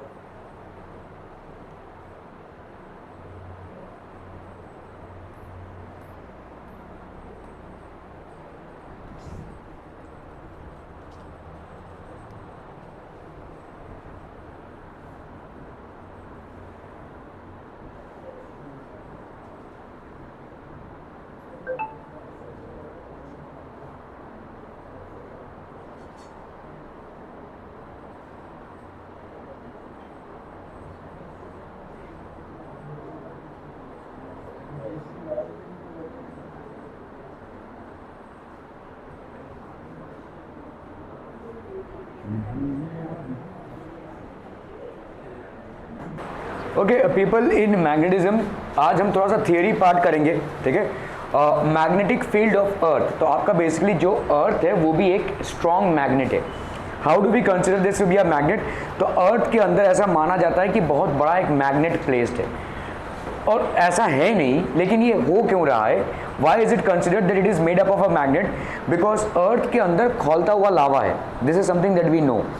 और बहुत हाई टेम्परेचर्स पे इलेक्ट्रॉन्स क्या करते हैं? They leave the metal. So बहुत ज़ोर से इलेक्ट्रॉन्स घूम रहे हैं, और क्योंकि कोर में बहुत ज़ोर से इलेक्ट्रॉन्स घूम रहे हैं, they are generating a magnetic field, ठीक है। So that's how magnetic field of the earth. Earth is a powerful natural magnet. Its magnetic field is present everywhere near the earth surface. Gravitational pull और magnetic phenomena दोनों अलग चीज़ें हैं। आप अगर बोलोगे कोई चीज़ भाई साहब अर्थ की तरफ आ रही है, that is not due to its magnetism, it is due to its gravitational pull. However here we are talking about its magnetic properties, ठीक है। तो its magnetic field is present everywhere at the earth surface. This field is approximately equal to the magnetic dipole of dipole movement. भाई साहब देखो magnetic dipole क्या होता है? अगर हम किसी बार मैग्नेट को लेते हैं तो this is QM into 2L। इसकी value for earth is how much? 8 into 10⁻22 metre metre square, which is basically a very strong magnet, ठीक है, बहुत ही स्ट्रॉन्ग मैग्नेट है। Assumed to be located at the centre of the earth, तो ऐसा माना जाता है कि ये सेंटर ऑफ द अर्थ पे लोकेटेड है, और इसका इतना भाई साहब मैग्नीट्यूड है मैग्नेटिक मोमेंट का, ठीक है। Okay, the axis of the dipole makes an angle of about 20 degree with the axis of rotation of the अर्थ। मतलब कैसा है देखो, अर्थ जो है टिल्टेड है और ये रोटेट कर रहा है, इस एक्सिस पे ये रोटेट कर रहा है, इस एक्सिस पे मैग्नेटिक एक्सिस और भी 20 डिग्री पे है, ठीक है। So the axis of the dipole, that is magnetic dipole, makes an angle of about 20 degrees with the axis of rotation of the earth, ठीक है। The magnetic north pole of the earth lies somewhere near the geographic south pole। But obviously बात है कि भाई साहब आपका जो magnetic dipole है, ये हमने ऐसा माना भाई साहब, अर्थ ऐसे है भाई साहब, नॉर्थ और साउथ पोल, ठीक है, थोड़ा सा डिफरेंस है 20 डिग्री का, ठीक है। तो मैग्नेटिक डाइपोल, इसका जो नॉर्थ पोल होगा वो किधर लाई करेगा? साउथ पोल में, और इसका साउथ पोल किधर लाई करेगा? नॉर्थ में, ठीक है। Okay, so with the axis of rotation the magnetic north pole of the earth lies somewhere near the geographic south pole SG, with the magnetic south pole SM lies somewhere near the geographic north pole. ठीक है, the magnitude of the magnetic field on the earth surface is typically about 10 raised to -4 Tesla which is equal to 1 Gauss. ठीक है, हमने देखो पढ़ा हुआ है 1 Gauss कितना होता है, 10 raised to -4 टेस्ला. ठीक है, okay. A gauss is also often called as an Oersted. ये बेसिकली जो जिन्होंने विलियम ऑर्स्टेड जिन्होंने एक्सपेरिमेंट किया था उनके नाम पे है. Thus the Earth's magnetic field is of the order of 1 Oersted. 1 Oersted भी बोल सकते हैं, 1 गॉस भी बोल सकते हैं, या 10 raised to -4 टेस्ला भी बोल सकते हैं. ठीक है, so we can say that it is 1 Oersted और 1 गॉस और 10 raised to -4 टेस्ला. ठीक है, the branch of physics that deals with the study of earth's magnetism is called terrestrial magnetism और जियोमैग्नेटिज्म. तो अर्थ के मैग्नेटिज्म से जो deal करता है, जो फिजिक्स का ब्रांच है, उसको हम क्या बोलेंगे, टेरेस्ट्रियल मैग्नेटिज्म और जियोमैग्नेटिज्म. ठीक है, this is known as terrestrial magnetism और geomagnetism. Okay, the branch of physics that deals with Earth's magnetism is called terrestrial magnetism और geomagnetism. Experimental evidences in support of Earth's magnetism. तो क्या क्या experimental evidences हैं? आप किसी भी magnet को अगर freely suspend करते हैं तो घूमते घूमते घूमते घूमते जिस पोजीशन पे वो आ जाता है वो इसलिए आता है क्योंकि there is an Earth's magnetic field. ठीक है, so a freely suspended magnetic needle comes to rest roughly in the north-south direction. This suggests that the Earth behaves as a huge magnet with its south pole lying somewhere near the geographic north pole and its north pole lying somewhere near the geographic south pole. ठीक है, तो आपका भाई साहब south pole थोड़ा सा north pole की तरफ रहेगा मैग्नेट का. ठीक है, an iron bar buried in the Earth's magnetic field An iron bar buried in the earth becomes a weak magnet after some time. अगर आपने किसी एक लोहे के बार को लिया, ठीक है, एक लोहे के बार को लिया और इसको अर्थ के अंदर बरी कर दिया, ठीक है, तो कुछ दिनों बाद जब आप उसको निकालेंगे तो वो मैग्नेट बन चुका होगा, एक वीक मैग्नेट बन जाएगा वो. ठीक है, it will turn out to be a weak magnet. This magnetism is induced by the earth's magnetic field. तो अर्थ के मैग्नेटिक फील्ड की वजह से ही आता है. किसी फ्रीली सस्पेंडेड मैग्नेट को अगर हम थोड़ा सा घुमा के छोड़ देंगे, it will adjust itself in the north south direction. अगर किसी आयरन बार को अगर हमने अर्थ के नीचे रखा तो that will become a basically magnet. Existence of neutral points near a magnetic indicates the presence of Earth's magnetic field. At these points the magnetic field of the magnet is cancelled by the Earth's magnetic field. तो इन points पे जो magnetic field होगा magnet का, it is cancelled by the Earth's magnetic field. ठीक है, okay.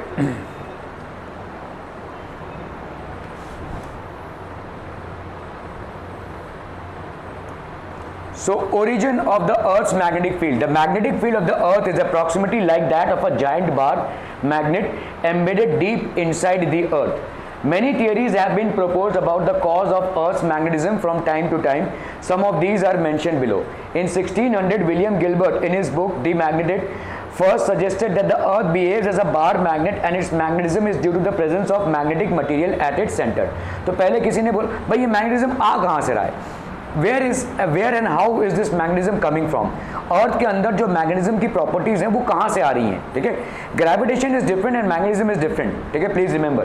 तो इन्होंने भाई साहब पहली बार सजेस्ट किया कि अर्थ के अंदर कोई डीप अंदर में ही कोई मैग्नेट बन चुका है. ठीक है, at its center which could be a permanent magnet. However, the core of the earth is so hot that a permanent magnet cannot exist there. ठीक है, देखो आपका जो मैग्नेटिज्म प्रॉपर्टीज होता है ना, अगर किसी मैग्नेट को आप हैमर करेंगे तो उसकी मैग्नेटिज्म की प्रॉपर्टी चली जाएगी.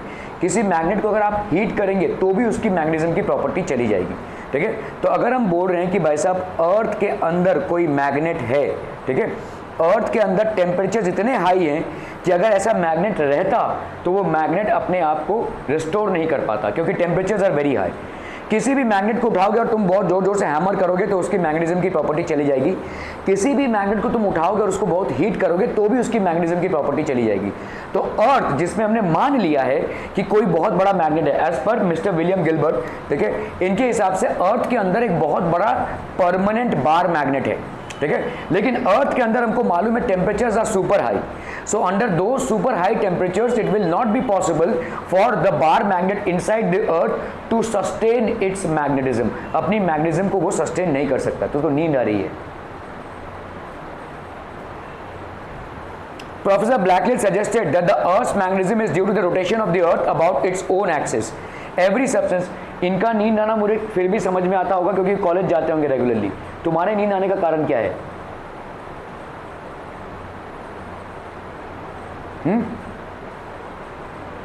Professor Blackledge suggested that the Earth's magnetism is due to the rotation of the Earth about its own axis.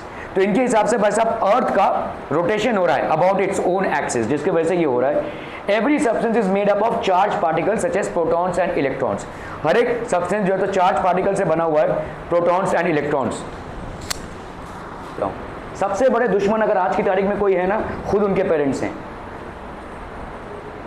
Her student scholar नहीं बन सकता, ये मुझे भी मालूम है, आपको भी मालूम है, सबको मालूम है, चलो ये एग्रीड है। हर स्टूडेंट पढ़ाई के लिए नहीं बना है, लेकिन प्रॉब्लम ये है कि आज की तारीख में भाई साहब हमारे टाइम पे ऐसा था ही नहीं। डफर से डफर स्टूडेंट्स को भी भाई साहब लात पड़ती थी घर पे, रिजल्ट निकलता था ना भाई साहब, हवा खराब हो जाती थी सबकी। मेरे स्कूल में मैं हर बार नए क्लास में जाता था, मतलब 8 से 9th में गया 20 रिपीटर्स मेरे साथ, अगले क्लास में गया 15 रिपीटर्स मेरे साथ, फेल कराते थे लोग सीधा। कि हर बार हर साल स्कूल से कम 8-10 लोगों को निकाला जाता था, क्योंकि 2 साल अगर आप फेल कर रहे हो तो तीसरे साल आपको कंटिन्यू करने नहीं दिया जाता था। तीसरे साल you will have to be thrown out of the school. आप तीसरे साल उसी क्लास में रिपीट नहीं कर सकते। खौफ से लोग पढ़ते थे भाई साहब। अभी तो ना तो स्कूल का प्रेशर है, ना आपके पेरेंट्स का प्रेशर है, और लोग सोचते हैं कि भाई साहब कोचिंग क्लास में आके मैजिक हो जाएगा। नहीं हो सकता भाई। 4 दिन बच्चा गायब है। कल एक बच्चा, ये आज भी वो नहीं आया है। उसके पेरेंट्स ने फ़ोन किया कि आपने मैसेज किया कि ये नहीं आया। मैंने बोला हाँ, वो तो अभी तक नहीं आया क्लास से। 3 बजे का क्लास था, 7 बजे उसके पेरेंट्स का फ़ोन आया कि वो अभी तक क्लास में नहीं आया है, मतलब घर से नहीं आया। कि आप एक्स्ट्रा क्लास ले रहे हैं क्या? मैंने बोला कहाँ का एक्स्ट्रा क्लास, वो तो आया ही नहीं है। पता चला भाई साहब सुषमा पाटिल ग्राउंड में वो सिगरेट फूंक रहे थे, किसी और ने पकड़ा। सुषमा पाटिल के ग्राउंड में वो सिगरेट फूंक रहे थे। 100 मीटर की दूरी नहीं है उनके घर से। कहाँ से आता इतना ऑडेसिटी, कहाँ से आती इतनी हिम्मत? मैं ये नहीं बोल रहा हूँ कि मैंने कभी सिगरेट नहीं पिया है, लेकिन भाई साहब इतनी हिम्मत हमारे अंदर कभी नहीं आई है। 100 मीटर दूर है आपका घर, और आप खुल्लम खुल्ला एक ग्राउंड में, जो एक पब्लिक ग्राउंड है, एक पब्लिक प्लेस है, वहाँ पे सिगरेट पी रहे हैं। कब? जब क्लास का टाइम है आपका। ये हिम्मत आपका 1-2 दिन में नहीं आया है। ये हिम्मत आया है क्योंकि पेरेंट्स ने लीव दिया है। ये प्यार से परवरिश में ये होता है, होगा ही। मैं भाई साहब ये नहीं बोल रहा हूँ कि माराम पारी करो घर पे, लेकिन मैं ये बोल रहा हूँ कि बिना मारामारी किए बिना आप चीज़ों को इन कंट्रोल रख सकते हैं। चीज़ों को इन कंट्रोल रख सकते हैं। क्या आपके स्कूल में सारे टीचर्स मारामारी करते हैं? नहीं, but there are teachers who can maintain the discipline without even basically doing anything rash on you. Problem ये है कि इसकी जिम्मेदारी कौन लेगा? बिल्ली के गले में घंटा कौन मारेगा भाई साहब? घंटा जब तक नहीं बनेगा तो घंटा जीवन में कुछ होने वाला है, सिंपल।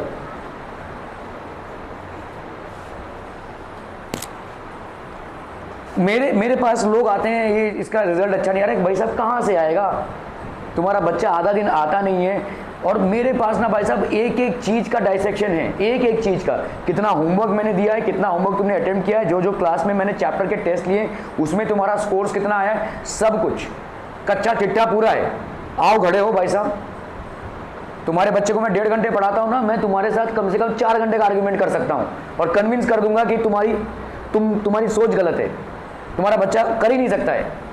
क्योंकि तुम्हारे बच्चे को तुम वैसे ही लग रहे हो ना, लाड प्यार में रखो भाई साहब, तुम्हारी परवरिश है, मेरे को कोई उसमें प्रॉब्लम नहीं है। लेकिन if you have expectations with regards to making a career out of education, you have to be strict at least at that front. मैं ये नहीं चाहता हूँ, या ये जानता हूँ कि लोग पढ़े लिखे नहीं हैं, बहुत सारे लोग ऐसे हैं जिनके माँ बाप पढ़े लिखे नहीं हैं, लेकिन फिर भी मैं ये जो अवनीत यादव है, ये इसका he is basically doing a BAMS। इसका बोर्ड्स में मार्क्स कितना था मालूम है? 98% के ऊपर था बोर्ड्स में, 12th के बोर्ड्स में। 10th में भी ये मेरे पास ही पढ़ा था, 12th में भी ये मेरे पास ही पढ़ा था। इसका फैमिली बैकग्राउंड आप जानते हैं, माँ बाप दोनों ही पढ़े लिखे नहीं हैं, लेकिन ऐसा स्ट्रिक्टनेस है ना भाई साहब, दोनों भाइयों में, एक इंजीनियर है एक डॉक्टर है आज की तारीख में, दोनों भाइयों में ऐसा स्ट्रिक्टनेस है ना भाई साहब, टच से मस नहीं हो पाएंगे, टच से मस नहीं हो पाएंगे। That is the upbringing strong है ना भाई साहब, तो बच्चा चमकेगा ही। अपब्रिंग में ये ढील देंगे तो बस वो चाहे आपके घर हो, मेरा घर हो, कहीं का भी घर हो, ये होगा ही।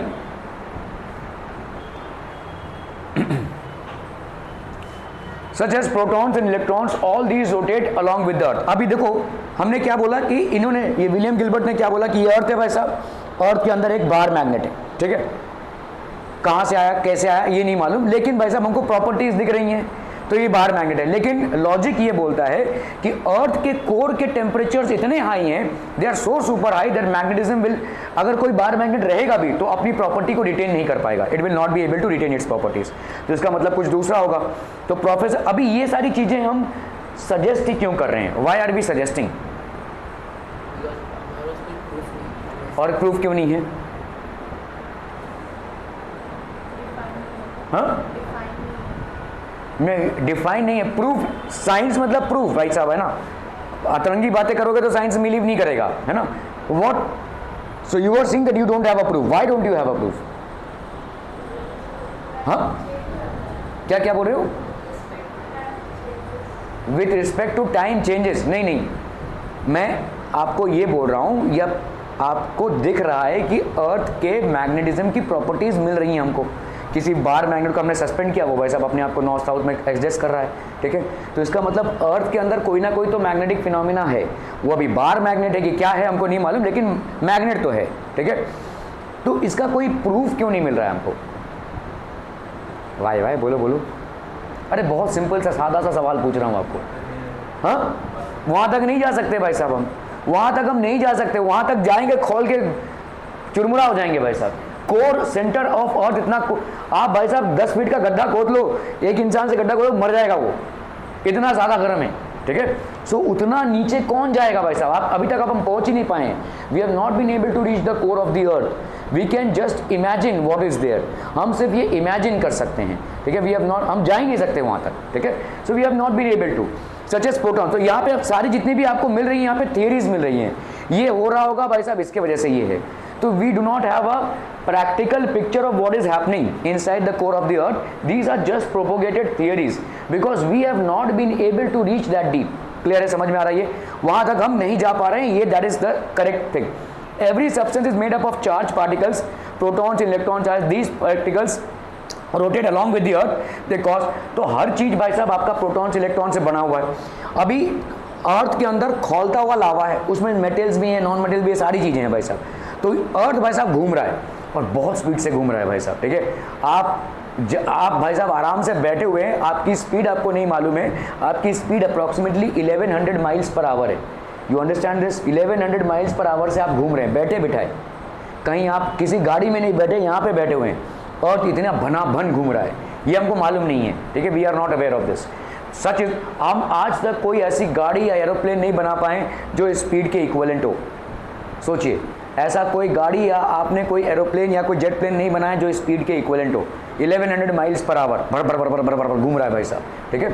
ओके, सो इसका मतलब क्या हो रहा है? अभी उसके अंदर जो खौलता हुआ लावा है वो भी भाई साहब घूम रहा है और उसमें है इलेक्ट्रॉन्स, प्रोटॉन्स, ये सब हैं। तो ये सारे चार्ज पार्टिकल्स हैं। तो चार्ज पार्टिकल्स जब घूम रहे हैं भाई साहब, तो कभी भी चार्ज पार्टिकल्स के मोशन के वजह से क्या जनरेट होगा? मैग्नेटिक फील्ड जनरेट होगा। Are we clear to this one people? ठीक है। So this is one theory, ठीक है। As protons, electrons, as these particles rotate along with the earth, they cause circulating currents, in turn magnetize the earth. ये भाई साहब क्या कर देंगे? अर्थ को मैग्नेटाइज कर देंगे। क्लियर है? क्लियर है? क्लियर है? Okay. Cosmic rays cause the ionization of gases in the earth, ये थर्ड थियरी है। As the earth is a strong electric currents are set up due to the movement of the charged ions, these currents may be the source of Earth's magnetism। ये थोड़ा सा कच्चा theory है। कच्चा theory क्यों है? देखो यहाँ पे क्या बोला जा रहा है कि भाई साहब ये अर्थ है और अर्थ के ऊपर भाई साहब क्या है? आपके गैसेस हैं। ये गैसेस, अभी हमारा जो लाइट आता है सन से वो बेसिकली इलेक्ट्रोमैग्नेट है, ठीक है। इलेक्ट्रोमैग्नेटिक वेव्स है और ईएम वेव्स में बहुत सारे वेव्स होते हैं, कॉस्मिक वेव्स होते हैं, अल्ट्रावायलेट वेव्स होते हैं, इंफ्रारेड होते हैं। आपको जो दिखता है, जिसकी वजह से आप देख पा रहे चीज़ों को, वो बहुत स्मॉल सा सेगमेंट है जिसको हम क्या बोलते हैं? विजिबल रीजन ऑफ द अर्थ, ठीक है। Visible region of the electromagnetic wave. तो ये विजिबल रीजन भाई साहब आपका है 400 नैनोमीटर से 700 नैनोमीटर तक। लेकिन यहाँ पे इस इलेक्ट्रोमैग्नेटिक वेव में बहुत सारे वेव्स हैं, जैसे रेडियो वेव, जिसकी वजह से आपका मोबाइल चल रहा है भाई साहब, जिसकी वजह से आपकी ज़िंदगी चल रही है ना। ओके, उसके बाद आता है आपका भाई साहब कॉस्मिक, उसके बाद आता है अल्ट्रावायलेट, उसके बाद आता है इंफ्रारेड, ऐसे तमाम चीज़ें हैं। इलेक्ट्रोमैग्नेटिक स्पेक्ट्रम के ये तमाम चीज़ें हैं, ठीक है। कॉस्मिक रेज, ये जो कॉस्मिक रेज आ रही है भाई साहब, ये क्या करेंगी, आयनाइज कर देंगी। अर्थ के एटमॉस्फेयर में जो गैसेज हैं उनको भाई साहब आयनाइज कर देंगी, मतलब उसमें प्लस माइनस लगा देंगी, ठीक है। As the earth rotate strong electric currents are set up, तो जैसे अर्थ रोटेट करेगा, ठीक है, ये अर्थ जब रोटेट करेगा तो ये सब क्या करेंगे, इलेक्ट्रिक करंट सेटअप करेंगे, they will basically setup the electric currents, ठीक है। दीज करंट्स में be the source of earth magnetism, तो इस करंट की वजह से अर्थ का मैग्नेटिज्म हो सकता है। Are we clear on this one people, ठीक है। अगेन ये सारे आपकी मान्यताएं हैं, एकदम ठोस रूप से कोई प्रूफ नहीं है, ठीक है, ठोस रूप से भाई साहब कोई प्रूफ नहीं है। अकॉर्डिंग टू मिस्टर ब्यूलार्ड, ठीक है, and Elaster, there are large deposits of ferromagnetic materials like iron, nickel etc. in the core of the earth। तो इनके हिसाब से भाई साहब आयरन, निकल, ये जो मैग्नेटिक मटेरियल्स हैं, फेरोमैग्नेटिक मतलब क्या होते हैं, बाला बाला आप लग बाला बाला ना बाला, फेरोमैग्नेटिक मतलब क्या होता है, जो मैग्नेट के ऊपर से मैग्नेटिक नहीं, क्यों होता है, बोलो, शायद सही बोल रही हो, लेकिन मैं आपसे ये पूछ रहा हूँ कि एक होता है डायामैग्नेटिक, एक होता है पैरामैग्नेटिक और एक होता है भाई साहब आपका फेरोमैग्नेटिक, ठीक है। डायामैग्नेटिक मतलब क्या, डायामैग्नेटिक मतलब क्या हो जाएगा, बोलो। अगर आपके जितने भी ऑर्बिटल्स हैं उसमें सबके सब पेयर्ड इलेक्ट्रॉन्स हैं तो आपका कोई रिजल्टेंट मैग्नेटिज्म नहीं होगा, ठीक है। क्योंकि देखो आपने देखा है, एक ऐसे जा रहा है इलेक्ट्रॉन, एक ऐसे जा रहा है, ऑर्बिटल्स में ऐसे दिखाते हैं, इसका मतलब क्या है, एक भाई साहब क्लॉकवाइज घूम रहा है तो दूसरा एंटी क्लॉकवाइज घूम रहा है, ठीक है। तो एक इलेक्ट्रॉन की वजह से आपका क्लॉकवाइज मूवमेंट हो रहा है, एक इलेक्ट्रॉन आपका एंटी क्लॉकवाइज घूम रहा है, तो इसकी वजह से जो मैग्नेटिज्म जनरेट होगी और इसकी वजह से जो मैग्नेटिज्म जनरेट होगी एक दूसरे को कैंसिल कर देंगे। अगर इलेक्ट्रॉन ऑर्बिटल में इकलौता है तो उसका मैग्नेटिज्म कैंसिल नहीं होगा। ऐसे ही इकलौते इलेक्ट्रॉन्स अगर बहुत सारे हो जाएंगे तो भाई साहब आपका मैग्नेटिज्म ऐड होता रहेगा, ठीक है, क्लियर है। तो ये आपके फेरोमैग्नेटिज्म सब्सटेंसेस हैं, इनका भाई साहब मैग्नेटिज्म बहुत ज्यादा है, ठीक है। तो ferromagnetism substances are iron, nickel etcetera and the core of the earth. The core of the earth is very hot and molten, ठीक है। The circulating ions in the highly conducting liquid region of the earth's core form current loops and hence produce a magnetic field. तो इनका भाई साहब current loops generate हो जाएगा and then they will produce a magnetic field. तो आपके iron वगैरह की वजह से, आयरन, निकल, ये सब जो है कोर ऑफ द अर्थ में है और इनके वजह से बहुत सारे आयंस हैं, ये भाई साहब घूम रहे हैं बहुत स्पीड से, तो इससे क्या जनरेट हो जाएगा, एक मैग्नेटिक फील्ड जनरेट हो।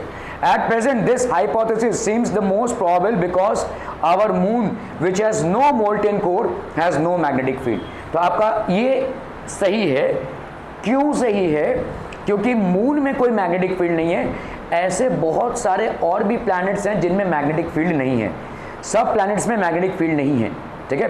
अर्थ is one of the planets which has magnetic field. अगर हम देखें, हमारा सबसे नियर बाय सेलेस्टियल बॉडी है मून, ठीक है, मून में कोई मैग्नेटिक फील्ड नहीं है। This seems to be true because moon which has no molten core, क्योंकि मून के अंदर का जो टेम्परेचर है उसमें मोल्टेन कोर नहीं है, ठीक है। Venus, which has a slower rate of rotation, has a weaker magnetic field, while Jupiter, which has a faster rate of rotation, has a stronger magnetic field. ये थियरी आपकी एक बाकायदा सही थियरी लग रही है, इसलिए क्योंकि भाई साहब जो अर्थ है, ठीक है, ये समझ लो भाई साहब हो गया आपका अर्थ, ये अपने एक्सिस पे भाई साहब क्या हो रहा है, रोटेट हो रहा है, ठीक है, ये अपने एक्सिस पे भाई साहब रोटेट हो रहा है, ठीक है। दिस इज बेसिकली रोटेटिंग, ठीक है। इस रोटेशन में ऐसा माना गया है कि इसके सेंटर में, ठीक है, पूरे जो कोर में काफ़ी सारा आयरन या निकल वगैरह है, ठीक है। और आयरन, निकल ये सब आपके क्या है, बेसिकली फेरोमैग्नेटिक सब्सटेंसेस, ये आपके फेरोमैग्नेटिक सब्सटेंसेस। तो ये बेसिकली आयंस फॉर्म में एग्जिस्ट कर रहे हैं। इतने हाई टेम्परेचर में भाई साहब ये आयंस फॉर्म में एग्जिस्ट करेंगे, बहुत हाई टेम्परेचर है भाई साहब यहाँ पे, मैनी 1000 डिग्री सेंटीग्रेड। तो इस हाई टेम्परेचर में आयंस को घुमाने से, ठीक है, आयंस अगर घूम रहे हैं तो इससे क्या जनरेट होगा भाई साहब, मैग्नेटिक फील्ड जनरेट होगी, ठीक है, they will generate a strong magnetic field. ये थियरी प्रूव कैसे हो रही है, क्योंकि अगर हम अपने बाजू में जाते हैं, किसमें, मून में, ठीक है, तो if we go to moon, basically moon में भी भाई साहब रोटेशन हो रहा है, मून में भी रोटेशन हो रहा है भाई साहब, लेकिन ठीक है, तो ये आपका मून हो गया बेसिकली, ठीक है, ये मून में भी रोटेशन हो रहा है, लेकिन इसके अंदर कोई मोल्टेन कोर नहीं है, ठीक है, moon doesn't have a molten core, इसके अंदर कोई मोल्टेन कोर नहीं है। मोल्टेन कोर का होना जरूरी क्यों है, भला भला नहीं, मैग्नेटिज्म के लिए मोल्टेन कोर का होना जरूरी क्यों है, तो इलेक्ट्रॉन्स को बहुत ज़्यादा एनर्जी मिलती है, ठीक है, जिसके वजह से वो भाई साहब बाहर आ रहे हैं, ठीक है। जैसे अगर आप देखोगे सोडियम क्लोराइड जो है भाई साहब, सोडियम क्लोराइड, ठीक है, इसमें तुम करंट पास करोगे, करंट कंडक्ट नहीं होगा। इसको तुम वाटर में डाल दोगे तो ये करंट कंडक्ट करेगा, ये हमने देखा क्यों। और इसको तुम अगर मोल्टेन स्टेट में लेकर आते हो, ठीक है, मोल्टेन स्टेट में मतलब इसको पिघला देते हो हीट कर करके, तब जाकर ये करंट कंडक्ट करेगा। तो दो स्टेट्स में ये कंडक्ट कर रहा है करंट, ठीक है। इसी तरह से तमाम वो जो मेटल्स या एलिमेंट्स हैं जो अर्थ के कोर में हैं वो मोल्टेन फॉर्म में हैं, और जैसे ही वो मोल्टेन फॉर्म में आते हैं वो आयंस बन जाते हैं।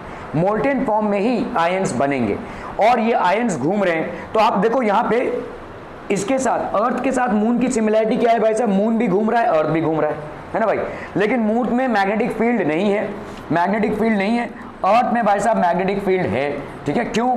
क्योंकि भाई साहब मून के कोर में मोल्टेन मटेरियल नहीं है, मून का कोर मोल्टेन नहीं है, हाई टेम्परेचर्स नहीं है, तो ऑब्वियसली घूमने के बावजूद भी उसमें आयंस नहीं है जो घूम रहे हैं, जिसकी वजह से मैग्नेटिज्म क्रिएट नहीं हो रही है, ठीक है।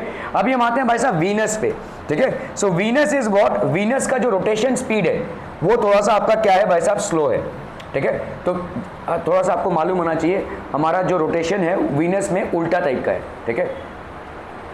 हमारा रोटेशन कहाँ से कहाँ है, वेस्ट टू ईस्ट की ईस्ट टू वेस्ट। सारे प्लैनेट्स भाई साहब कैसे घूम रहे हैं, वेस्ट टू ईस्ट की east to west, west to east, ठीक है। ऑल प्लैनेट्स आपके क्या हैं भाई साहब, वेस्ट टू ईस्ट, ठीक है। और जो वीनस है वो क्या घूमता है भाई साहब, ईस्ट टू वेस्ट घूमता है, ठीक है, ईस्ट टू वेस्ट तो बोलते हैं ना कि man are from Mars and women are from Venus, सब कुछ उल्टा ही करते हैं ऐसा भाई, ठीक है। तो ये आपका वीनस क्या है भाई साहब, ईस्ट टू वेस्ट है, ईस्ट टू वेस्ट घूमता है। सारे प्लैनेट्स आपके वेस्ट टू ईस्ट घूमते हैं, लेकिन वीनस आपका ईस्ट टू वेस्ट घूमता है। अभी वीनस का भी मैग्नेटिक फील्ड है लेकिन अर्थ से वीकर है, ठीक है, इसका भी मैग्नेटिक फील्ड एग्जिस्ट करता है। So we have Venus which will have a magnetic field, however it is weaker than earth। any reasons why this happens? तो अभी हमको जानना पड़ेगा इसका मतलब क्या है कि इसके अंदर भी मोल्टेन कोर है, मोल्टेन कोर तो तय है, ठीक है, मोल्टेन कोर तय है। तो क्योंकि देखो ये घूमने के बावजूद भी ये मैग्नेटिक फील्ड नहीं दिखा रहा है क्योंकि इसके अंदर मोल्टेन कोर नहीं है। ये आपका मैग्नेटिज्म दिखा रहा है लेकिन वीकर मैग्नेटिक फील्ड दिखा रहा है, इसका मतलब क्या है, इसके अंदर मोल्टेन कोर तो है, ठीक है। प्रॉब्लम ये है कि इसका जो घूमने का स्पीड है वो इससे कम है, ठीक है, जिसके वजह से इसकी कम मैग्नेटिज्म है, ठीक है। और वही चीज पे अगर हम जुपिटर पे आते हैं तो जुपिटर का बहुत स्ट्रॉन्ग मैग्नेटिक फील्ड है, ठीक है। So Jupiter is a planet which has got a very strong magnetic field. और जब हम स्पीड ऑफ रोटेशन, तो इसका मतलब तो ये तो तय है कि इसके अंदर मोल्टेन कोर है, ठीक है। और दूसरा मामला क्या है कि इसका स्पीड बहुत ज्यादा है, ठीक है। सो व्हेन वी कंपेयर, तो इसीलिए जो लास्ट वाली थियरी हमने पढ़ी कि मोल्टेन कोर का होना जरूरी है, क्योंकि मोल्टेन कोर होगा तो ही आयंस बनेंगे और इन आयंस का घूमना भी जरूरी है, ठीक है, इन आयंस का घूमना भी जरूरी है। which has a slower rate of rotation has a weaker magnetic field, while Jupiter with a faster rate of rotation has a stronger magnetic field. Clear है? Are we clear?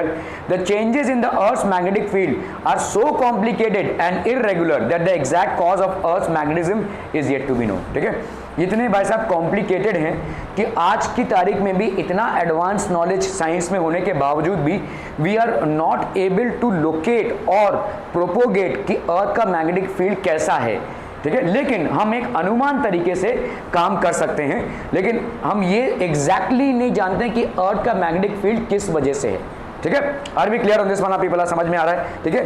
हाउएवर हम इतना जरूर मान सकते हैं कि अर्थ का magnetic field दो चीजों के हैं वजह से है, एक उसके सेंटर में मोल्टेन कोर और दूसरा उसके स्पीड ऑफ रोटेशन। तेरे को थोड़ा थोड़ा नींद आ रहा है ना, ज्यादा नहीं, थोड़ा थोड़ा, ओके। तो यहाँ पे वैसे अर्थ के घूमने की वजह से ये होता है। बेहतर जनाब,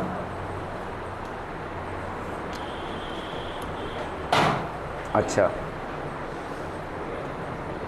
सम definitions in connection with earth's magnetism. तो आपका देखो अर्थ को हम ऐसा मान रहे हैं कि ये इसका मैग्नेट है, अंदर ही अंदर एक जादुई मैग्नेट इसके अंदर प्लेस्ड है भाई साहब, ठीक है।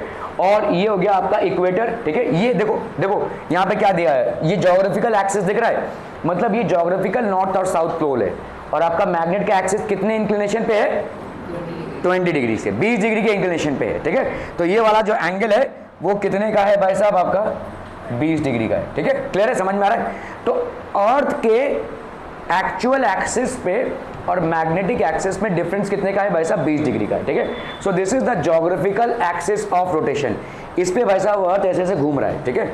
ये अर्थ का मैग्नेटिक साउथ पोल हो गया। जो नॉर्थ पोल होता है वो मैग्नेट का क्या हो जाएगा, साउथ पोल, और जो भाई साहब आपका साउथ पोल होता है वो आपका नॉर्थ पोल होगा, ठीक है। तो आप बोलोगे भाई साहब मेरे कंप्यूटर में या मेरे वो आपके जो मैग्नेटिक नीडल्स होते हैं वो तो नॉर्थ पोल दिखा, तो ये वो नॉर्थ पोल ही है। मैं आपसे पूछ रहा हूँ, आपने देखा रहेगा ना, मोबाइल पे भी रहता है ये ऐप, और प्लस आपने इसमें भी देखा रहेगा, क्या कहते हैं अपने वॉच या जो वो मैग्नेटिक नीडल आता है, मैग्नेटिक कंपास आता है, वो जो घूमता है, तो वो जो नॉर्थ पोल दिखा रहा है क्या वो सही है? जो वो नॉर्थ पोल दिखा रहा है क्या वो सही है? आप बोल रहे हो ना नॉर्थ का साउथ है, साउथ का नॉर्थ है। नहीं नहीं, जो नॉर्थ पोल वो दिखा रहा है क्या वो सही है? अरे हाँ ना भाई, सही है। वो सही क्यों है? क्योंकि वो क्या है, एक एरो ही तो है, वो एरो ऐसे घूम रहा है, क्योंकि उस एरो का आपने कॉन्फ़िगरेशन किया। आपको मालूम है कि भाई साहब जिस तरफ ये घूमेगा उस तरफ होगा ज्योग्राफिक साउथ और ये होगा नॉर्थ, तो आपने वैसे ही कॉन्फ़िगर किया है उसको, तो एरो का घूमना सही है। Are we clear to this one people? ठीक है, समझ में आ रहा है? So in connection with the earth magnetic field shows magnetic lines of force. तो ये हो गया भाई साहब आपका equator, this is basically the equator. ये आपका हो गया क्या, द एक्सिस ऑफ रोटेशन। ये हो गया आपका एक्सिस ऑफ रोटेशन, और इस पे भाई साहब अर्थ घूम रहा है, ठीक है। और आपका अर्थ का ये हो गया मैग्नेटिक साउथ पोल, और ये हो गया आपके अर्थ का magnetic north pole. Are we clear to this one people? और ये हो गया आपका ज्योग्राफिक साउथ पोल। जो आपका ज्योग्राफिक साउथ पोल है वही आपका मैग्नेटिक नॉर्थ पोल हो जाएगा, और जो आपका ज्योग्राफिक, ठीक है, आपका नॉर्थ पोल है वही आपका क्या हो जाएगा, अर्थ का magnetic south pole. Are we clear to this one people? So what is the geographic axis? Geographic axis north pole और साउथ पोल को ज्वाइन करता हुआ है, मतलब जिस एक्सिस पे अर्थ घूम रहा है, जिस एक्सिस पे अर्थ घूम रहा है वो आपका हो गया भाई साहब ज्योग्राफिकल एक्सिस, ठीक है। तो the straight lines passing through the geographical north and south poles of the earth is called the geographical axis. It is the axis of rotation of the earth. जिस एक्सिस पे अर्थ का घूमना होता है उसको हम क्या बोलते हैं, एक्सिस ऑफ रोटेशन। क्लियर है, क्लियर है, क्लियर है people? Are we clear on this one people? Okay okay okay. Magnetic axis क्या हो जाएगा? बड़ा बड़ा बड़ा जल्दी बड़ा। तो आपके अर्थ के मैग्नेट का, ये देखो मैग्नेट है नहीं, हाइपोथेटिकली हम मान रहे हैं। देखो जब आप, तो ये कैसे निकालोगे? अभी तो तुमने बोला कि भाई हम अर्थ के अंदर जा नहीं सकते, मतलब इतना अंदर तो नहीं जा सकते कि देखे कि भाई मैग्नेट है कि नहीं, इतना अंदर हम गए नहीं है। तो आप कैसे बोल रहे हो कि यही मैग्नेटिक एक्सिस है? How are you saying? नहीं, अगर आप नहीं अज्यूम भी करेंगे तो क्या ऐसे कैसे अज्यूम कर रहे हैं? आप बोल रहे हो कि भाई साहब ये ज्योग्राफिकल एक्सिस है और ये मैग्नेटिक एक्सिस है।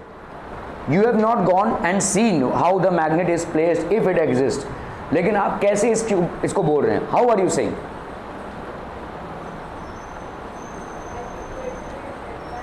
हाँ, इक्वेटर नहीं, इक्वेटर को छोड़ दो, आप कैसे बोल रहे हो कि अर्थ की मैग्नेटिक फील्ड एग्जिस्ट करती है? पहले बात इस पे आते हैं, कैसे बोल रहे हो? हाँ मैग्नेटिक, ओके। किसी मैग्नेटिक नीडल को अगर आपने छोड़ दिया तो वो एक एक्सिस पे अपने आप को घुमा के वहीं पे फिक्स हो जाएगा।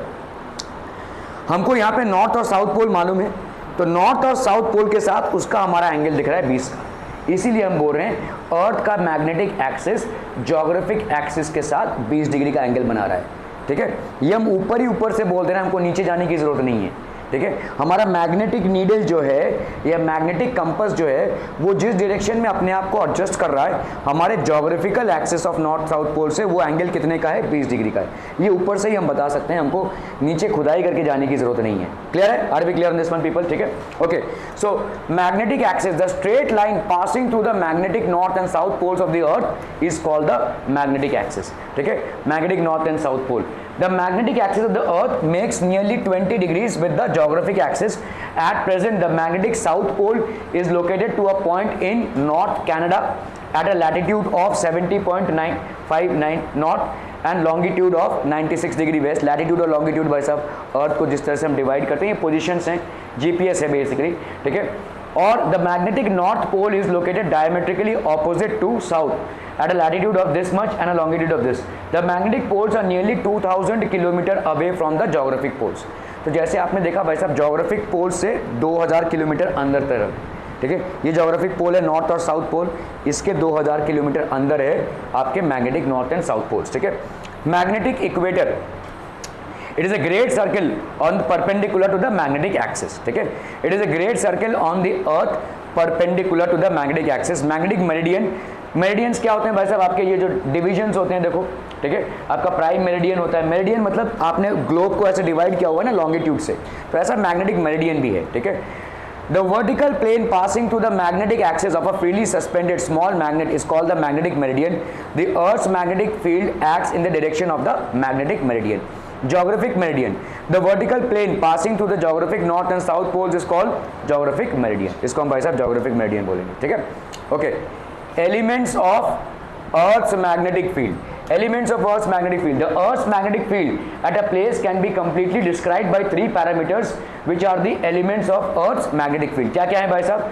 Magnetic declination. ठीक है, magnetic declination क्या है? The angle between the geographical meridian and the magnetic meridian at a place is called the magnetic declination. अभी देखो एंगल समझ लो, किसी जगह से ये आपका जा रहा है भाई साहब geographic meridian, और किसी जगह पे आपने मैग्नेटिक नीडल को सस्पेंड किया, वो ये एंगल बना रहा है. तो इन दोनों के बीच में जो अल्फा एंगल बनता है, इसी को हम बोलते हैं magnetic declination.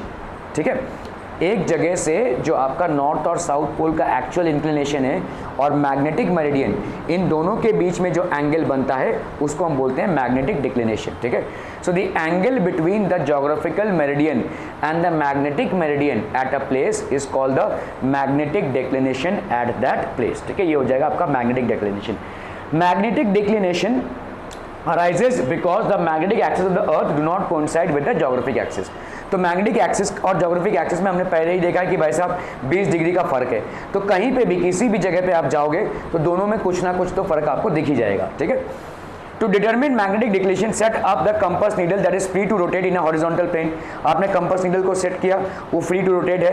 The angle alpha this needle beaks with the geographic north south pole direction is called the magnetic needle. तो declination क्या हो जाएगा? जो आपका ये जो magnetic needle जो geographic north south से angle बना रहा है, उसी को हम क्या बोलेंगे? magnetic declination. ठीक है, by knowing declination we can determine the vertical plane in which the earth's magnetic field lies. In India the value of alpha is small. It is 0.41 for Delhi and 0.48 for Mumbai. This means that the north pole of a compass needle almost points in the geographical north. ठीक है, इसका मतलब क्या? देखो magnetic declination India के लिए less है. इसका मतलब क्या है? जो आपका मैग्नेटिक नीडल है वो जो डायरेक्शन दिखा रहा है वो ऑलमोस्ट ज्योग्राफिकल नॉर्थ पोल है. ठीक है, 20 डिग्री के एंगल तक हमको जाना भी नहीं पड़ रहा है, वो ऑलमोस्ट आपका एक्चुअल नॉर्थ पोल है. ठीक है, ऑलमोस्ट आपका एक्चुअल नॉर्थ पोल है. क्लियर है? Are we clear on this one people? ठीक है,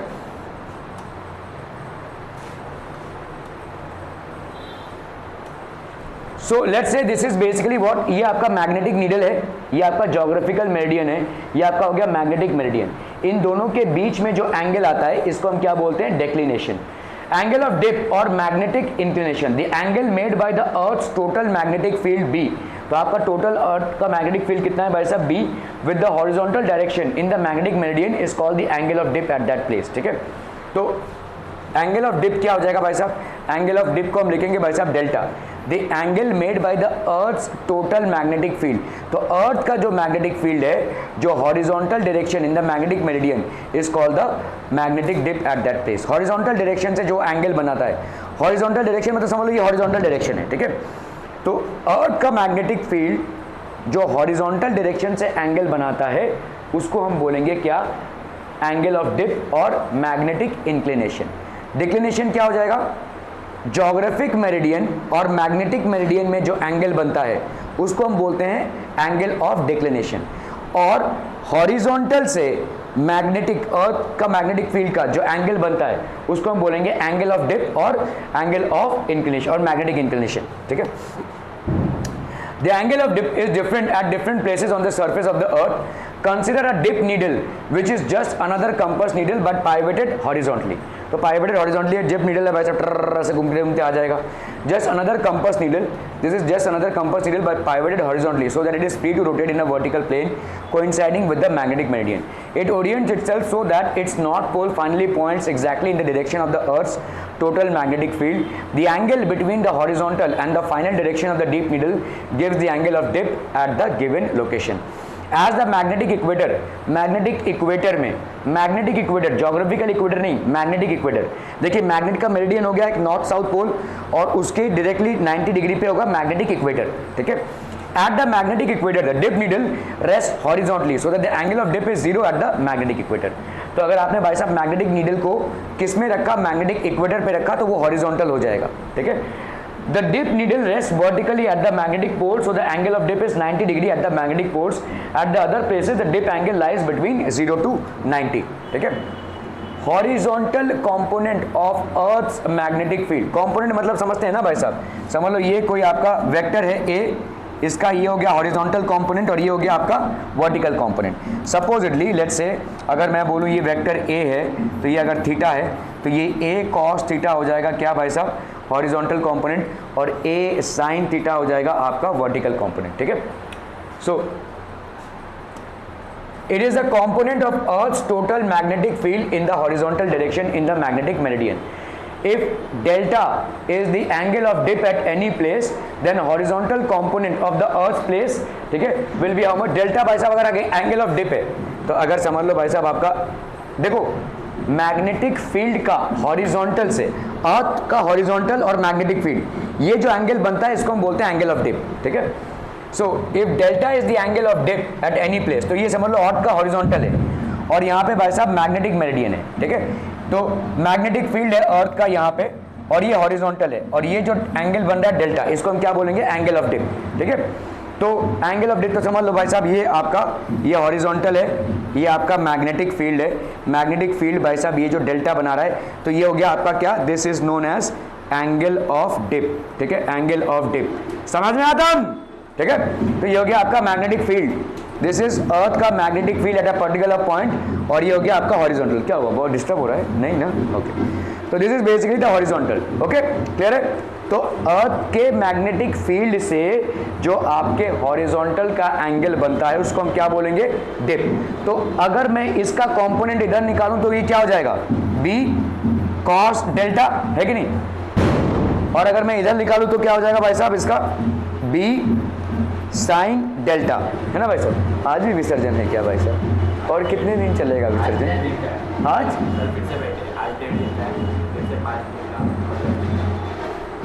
फिर से 5 दिन का और 10 दिन का,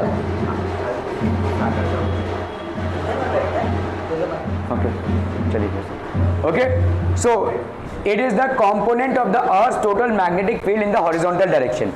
तो component in the horizontal direction is B cos delta and component in the vertical direction is, अरे भाई साहब इससे मुझे फर्क नहीं पड़ता, ये चाँ चूँ से मेरे को बहुत प्रॉब्लम होता है यार, कैसे ऐसा जूता पहनाते हैं, तेरा बच्चा होगा तो तू भी उसको ऐसे जूता पहनाएगा, है ना, चाँ चूँ,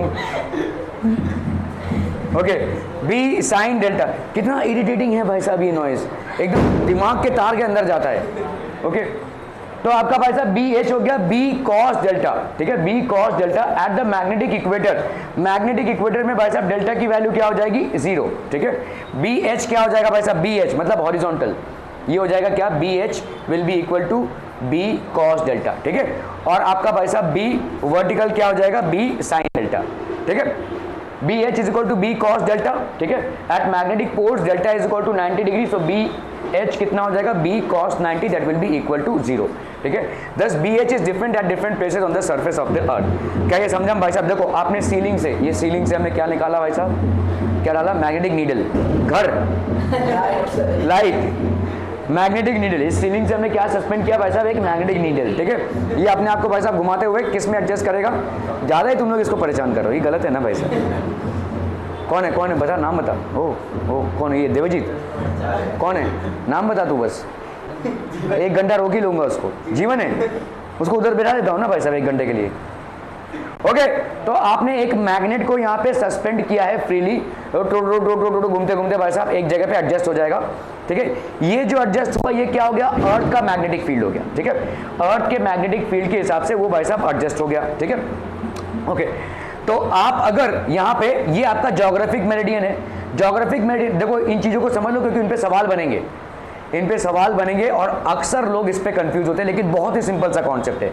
आपने भाई साहब एक फ्रीली सस्पेंडेड मैग्नेट को घुमाकर छोड़ दिया, वो जिस डायरेक्शन में अपने आप को फाइनली रोकता है वो उस जगह का क्या हो गया, मैग्नेटिक मेरिडियन।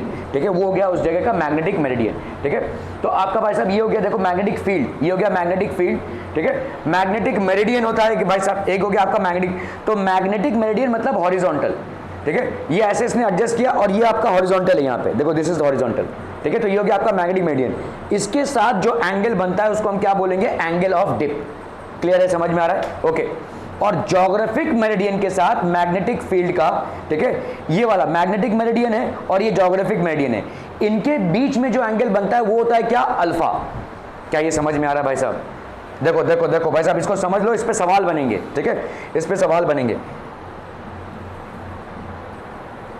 देखो फ्रीली सस्पेंडेड मैग्नेट लिया आपने, freely suspended magnet, freely suspended magnet अपने आप को वो किस डायरेक्शन में एडजस्ट करता है भाई साहब, जो मैग्नेटिक नॉर्थ साउथ डायरेक्शन में एडजस्ट करता है, तो वो अपने आप को एडजस्ट करेगा किस में, अर्थ के मैग्नेटिक फील्ड में।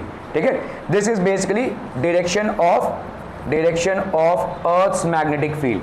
सो direction of earth's magnetic field, direction of earth's magnetic field, freely suspend किया आपने।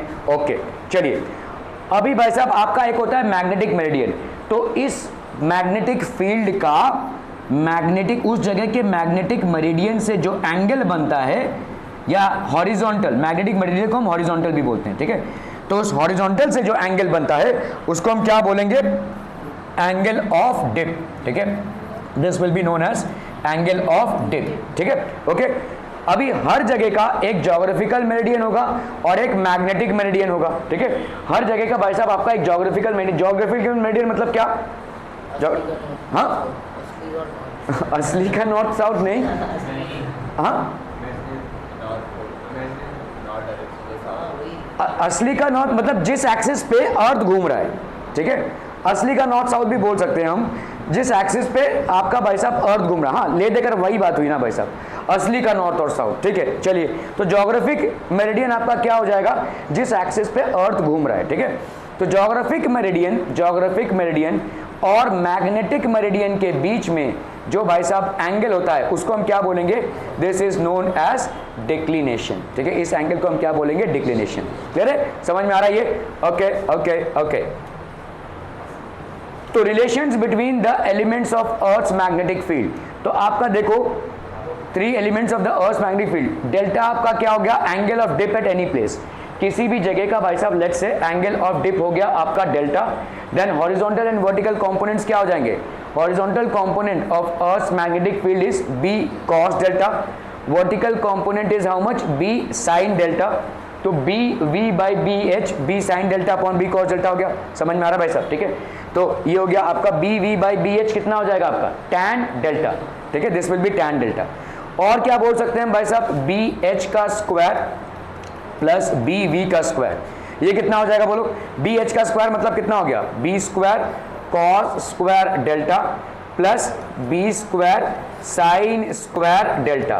तो यहाँ पे हो गया आपका B square cos square plus sin square, cos square delta plus sin square delta, और cos square delta plus sin square delta की वैल्यू कितनी हो गई भाई साहब, 1। ठीक है, ये हो गया आपका बी स्क्वायर, तो बी की वैल्यू कितनी हो गई, under root of B H का स्क्वायर प्लस बी वी का स्क्वायर। क्लियर है, क्लियर है, क्लियर है पीपल? ठीक है, इक्वेशंस 1, 2 और 3 are different relations between the elements of the earth's magnetic field. तो ये हो गया horizontal component of the earth's magnetic field, ये हो गया आपका vertical component of the earth's magnetic field, और डेल्टा हो गया क्या भाई साहब, आपका एंगल ऑफ डिप। ठीक है, angle of dip. Knowing the 3 elements, we can determine the magnitude and direction of the Earth's magnetic field at any place. समझम. Okay.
Okay, magnetic maps. These are detailed charts which indicate on the world map the lines passing through all such places where one of the three magnetic elements are the same value. Isogonic lines क्या हो जाएंगे भाई साहब? आपके isogonic lines, these lines joining the places of equal declination. तो मतलब जहाँ पे भी इक्वल डिक्लिनेशन है उनको उन लाइंस को ज्वाइन करते हुए प्लेसेस को हम क्या बोलेंगे? Isogonic lines. ठीक है. The line of zero declination is called agonic line. तो जीरो डिक्लिनेशन की लाइन को हम क्या बोलेंगे? Agonic line. Isoclinical lines. ठीक है. Isoclinical lines, the lines joining the places of equal. तू भाई साहब मेरे स्कूल में होता ना, अगर ऐसे ही तेरा क्लासमेट होता, रोज मारता था तेरे को, पता नहीं क्यों, ऐसे ही धाप धूप मार के रोज जाने का, ऐसे ही पता नहीं. Some people I like that only. ऐसे हो सकता है मेरे अंदर वायलेंस ज़्यादा है, ऐसा. ठीक है. द लाइन्स, कुछ लोग होते हैं पंचिंग बैग वाले, उनको देखने से ही लगता है ये बॉक्सिंग का पंचिंग बैग है भाई साहब. Okay. The lines joining the places of equal dip और inclination are called isoclinical lines. इनको हम भाई साहब क्या बोलेंगे? Isoclinical lines. The line of zero dip is called aclinical line और मैग्नेटिक इक्वेटर. ठीक है. इनको हम क्या बोलेंगे भाई साहब?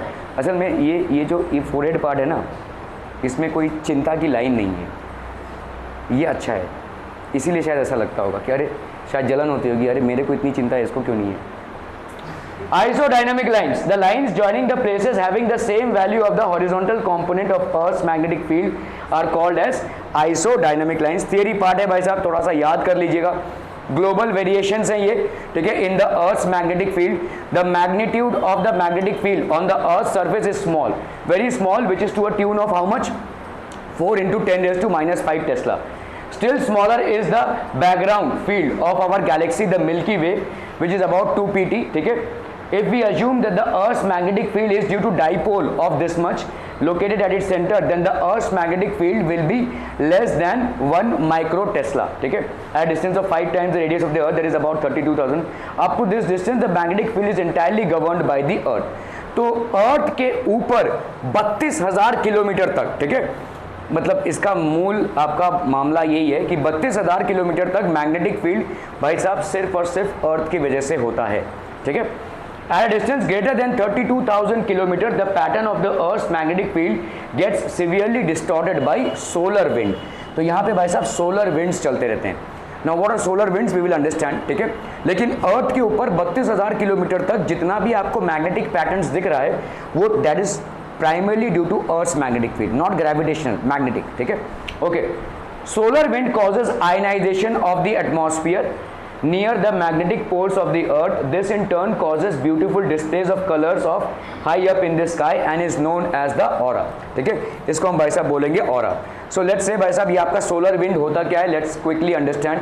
The solar wind is a stream of hot charged ions composed of equal number of protons and electrons continuously flowing radially outward from the sun. तो ये भाई साहब सन से बाहर जा रहे हैं. सन बेसिकली एक बॉल ऑफ गैसेस है, वो भी भाई साहब चार्ज आयंस है. तो ये सन से रेगुलरली बाहर जा रहे हैं. ठीक है. The solar wind is a stream of hot charged ions composed of equal number of protons and electrons continuously flowing radially outward from the sun with a speed of approximately 400 kilometers per second. देखो charge particle है charge particle है, ion है, और वो भाई साहब speed से move कर रहा है. कितने स्पीड से? 400 किलोमीटर पर सेकेंड. एक सेकेंड में 400 किलोमीटर. तो क्या उसके लिए कोई मैग्नेटिज्म जनरेट होगी? बिल्कुल होगी भाई साहब. ठीक है. So a long magnetotail stretched out for several thousand earth diameters in a direction away from the sun. तो सन से देखो ऐसा एक टेल सा निकल रहा है. क्या ये समझ में आ रहा है? देखो सन से कॉन्स्टेंटली आयंस निकल रहे हैं और ये आयंस भाई साहब बहुत हाई स्पीड में निकल रहे हैं। तो जब ये निकल रहे हैं तो अपने साथ साथ क्या क्रिएट कर रहे हैं, मैग्नेटिक फील्ड क्रिएट कर रहे हैं, because charged ions in a moving status will create a magnetic field around them. तो इस तरह से भाई साहब एक टेल सा क्रिएट हो जाएगा। और ये भाई साहब बहुत सारे, इतना बड़ा इस टेल का एरिया है कि it is equal to several earths, बहुत सारे अर्थ इसमें समा जाएं, ठीक है। Okay, so at distances greater than, तो अभी जैसे हमने बोला कि अर्थ के ऊपर करीबन 32,000 किलोमीटर तक अर्थ का मैग्नेटिक फील्ड होता है। तो 32,000 किलोमीटर के आगे क्या होता है, ठीक है, 32,000 किलोमीटर के आगे ये हादसा होता है कि ये सारे जितने भी हैं आपके सोलर विंड्स क्रिएट करते हैं। तो 32,000 किलोमीटर के ऊपर अर्थ अपना मैग्नेटिक फील्ड को रिटेन इसलिए नहीं कर पाता है क्योंकि ये जो आयंस का क्लाउड है ये बहुत बड़ा मैग्नेटिज्म क्रिएट करता है, that is called the solar wind, ठीक है। Okay, the dipole field pattern of the earth magnetic field gets severely distorted by solar wind.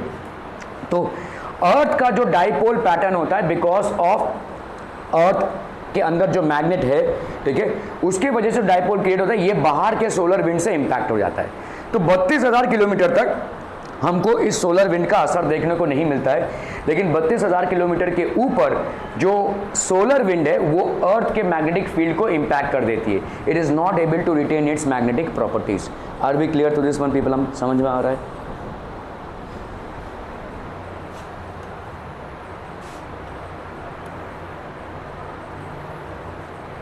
Okay, aurora borealis or aurora australis. This is a spectacular display of light seen in the night sky at high altitudes, occurring most frequently near the Earth's magnetic poles. अगर आप पोल के निवासी हैं, निवासी होना बहुत मुश्किल है क्योंकि बहुत एक्सट्रीम टेम्परेचर्स होता है, हार्श कंडीशंस होते हैं एट पोल्स। तो if you are at poles automatically आपको स्काइज में ऐसा लाइटनिंग डिस्प्ले दिखेगा कभी कभी, ठीक है। वो कैसे जो आप लोग बम छोड़ते हैं ना वैसा टपाक वो ऊपर बढ़ता है, तो वैसा ही आपको एक डिस्प्ले मिलेगा, ठीक है। You will generally notice this is a spectacular display, और ये नेचुरल है, कोई बम नहीं छोड़ा वहाँ पे, of light seen in the night sky at high altitudes occurring most frequently near the Earth's magnetic pole. Earth के magnetic poles में ये देखने को मिलता है। The displays of aura appear as giant curtains high up in the atmosphere. The aura is caused when the charged particles of the solar wind get attracted by the magnetic particles of the Earth, and there they ionize the atmospheric atoms or molecules. तो ये solar wind जो tell है उसके जो charge particles है, अर्थ का magnetic field है तो इसको अट्रैक्ट करेगा भाई साहब, तो ये सब यहाँ पे अट्रैक्ट होते हैं और ये कभी कभी देखने को मिलता है। The aura in the northern hemisphere is called the aura borealis, ठीक है, और northern lights, and the aura in the southern hemisphere is called the aura australis और साउदर्न लाइट्स। अगर आप देखोगे ऑस्ट्रेलिया जो नाम है, क्योंकि जो आपका ऑस्ट्रेलिया है that is in the southern part of the hemisphere, southern most continent है वो, ठीक है, तो इसका इसी तरह से साउदर्न लाइट्स बोलेंगे हम, ठीक है। So these are displays which happen. Temporal variations in the earth's magnetic field. The Earth's magnetic field changes both in magnitude and direction as time passes. तो इसका भाई साहब मैग्नीट्यूड और डायरेक्शन दोनों भी चेंज होता रहता है. These two changes, एक होता है आपका short term changes. The position of the magnetic poles of the Earth keep shifting slowly with passage of time. ठीक है, in a period of 240 years from 1580 to 1820, the magnetic declination at London has changed by 35 degree. तो ये magnetic declination change होता रहता है with passage of time. क्यों ऐसा होता रहेगा?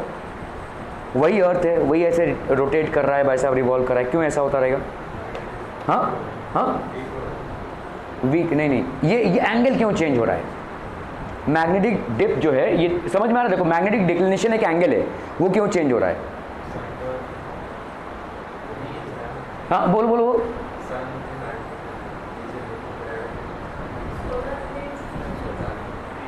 नहीं, एक बहुत सिंपल सा चीज है. तुम लोग क्या जानते हो अर्थ और सन के बारे में? ये भाई साहब सन है और अर्थ इसके चक्कर मार रहा है, यही है कि और भी कुछ है?